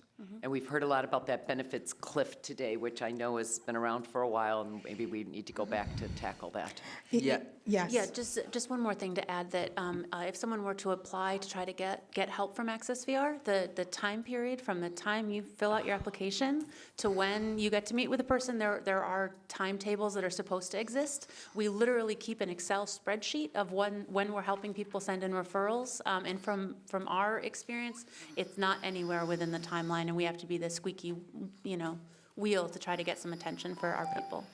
Thank you. That was mentioned, even SED mentioned the timelines on the processing. And my time is out, but I also want to say this has been terrific despite the busyness of the year. And I just want to commend all my colleagues. We've had quite a few colleagues show up on both sides of the aisle here with engaged questions and really interested in this topic. So I'm just really grateful. Thank you to Senator Martinez as well for stepping in for me. And thank you again to Senator Ramos, who jumped at the chance to join in doing this hearing. So there's never a good time to do these, but I really appreciate my colleagues, and I appreciate the patience of every panel and the responsiveness from OPWDD, SED, and more. You've given us a lot of homework, but it is appreciated. Thank you, Senator Fahey. Thank you. I do have some other questions. I kind of want to zero in on some abstractions and generalizations that we've heard throughout the hearing. I get that there's employer reluctance. There is definitely a, mental shift and cultural change that needs to take place, especially among, fully able-bodied people. Are there specific accommodations or workplace modifications that employers are most commonly resisting? I guess I could start with that. A lot of times they just don't know what they don't know. So it's trying to bring the person into the space, or meeting with an employer that says, well, I don't know if I could hire someone with a disability. Is And I'm there like, an entity? That's me. Is there, well, I Like, was about to say, yeah. is there an entity that is proactively presenting options Yes. to these employers? So that's a lot of what independent living centers do. We partner with our local chamber of commerce. We just try to be visible. And oftentimes people are scared of this big cost that there might be for an accommodation. We have more than 50% of our employees have to be people with disabilities. We're probably more like 70%. We don't have to spend a lot of money on accommodations. In and so 2 it's easy. seconds, can you tell me what type of accommodations would you need? Yeah, so speech to text, the ability to work downstairs if I need it. Ms. Andrews? For me, the biggest thing I see just here in local Albany is a lot of businesses have one step. So ramps. So Yeah, ramps. for people So who use just, wheelchairs. It just a simple thing of and the understanding that one step is still an impedance to me, because a lot of times I'll call places and I say, that's their responses, well, we only have one step. Well, it's still a barrier to me, even if it is just one step. And there are a lot of businesses within the city of Albany, because that's where I live, that just have one step. So if they simply graded it down, and there are lots of businesses that have done this, just graded it down so Yeah. that step does not, it's just level entry, I would be able to partake in their business, work for them, whatever. Okay. I already have way many jobs that I Gentlemen? need, but Sure. So for me, accommodations look like having screen reading software, both on my computer and phone, and Is that I'm a braille reader. costly? What I use? For the employers who are watching us at home, I'm sure glued to their TV screens. Yeah. How expensive is the software that's needed in order to employ someone like you? Well, first off, there's no one like me, Senator. Okay? That's right. Just to be clear, but there are screen readers that are actually free. Oh. There's the Windows narrator that's built into the Windows computers. If a business is using Mac, there's the VoiceOver screen reader. There are other free options as well. I use one that's called JAWS, Job Access with Speech. If you're familiar with the movie, there's the shark icon on the desktop. That does cost a few $100s. But here's the thing: look at it as an investment, because you are investing in that employee. Us disabled folks, we have to work harder because the world is not made for us. So right. it is an investment. Mr. Webster? Exactly what he said. It's an investment. It varies from person to person, but typically the upfront cost is not going to exceed the benefits that you would get down the line. Okay, but are there any other common accommodations? Keeping in mind the customization and the uniqueness of every single person, but are there common? Another thing that doesn't necessarily have to do with disability accessibility that people don't consider, even the people that built this very building, which is bathrooms. And where we place things in a bathroom, like soap dispensers and paper towel dispensers or hand dryers, like a lot of bathrooms have. This is accommodation for anybody that has any disability at all. I've seen lots of beautifully accessible bathrooms with accessible stalls, and the paper towel dispenser is on the roof. So that's an exaggeration, but you get my point. I'd actually like to highlight a non-physical barrier Yes. that can be, prohibitive for some people. Sometimes in hiring practices, you look at job descriptions, sometimes there's certain things in job descriptions, such as an unnecessary physical requirement of lifting 25 pounds. That's a fairly common, thing that you see in job requirements. And a lot of times it's just not necessary. I can't tell you how often I lift over 25 pounds in my office job. It's just not something I encounter too much. But a lot of times when people do see that, it does raise a flag of just like, oh, I just won't even apply. Yes.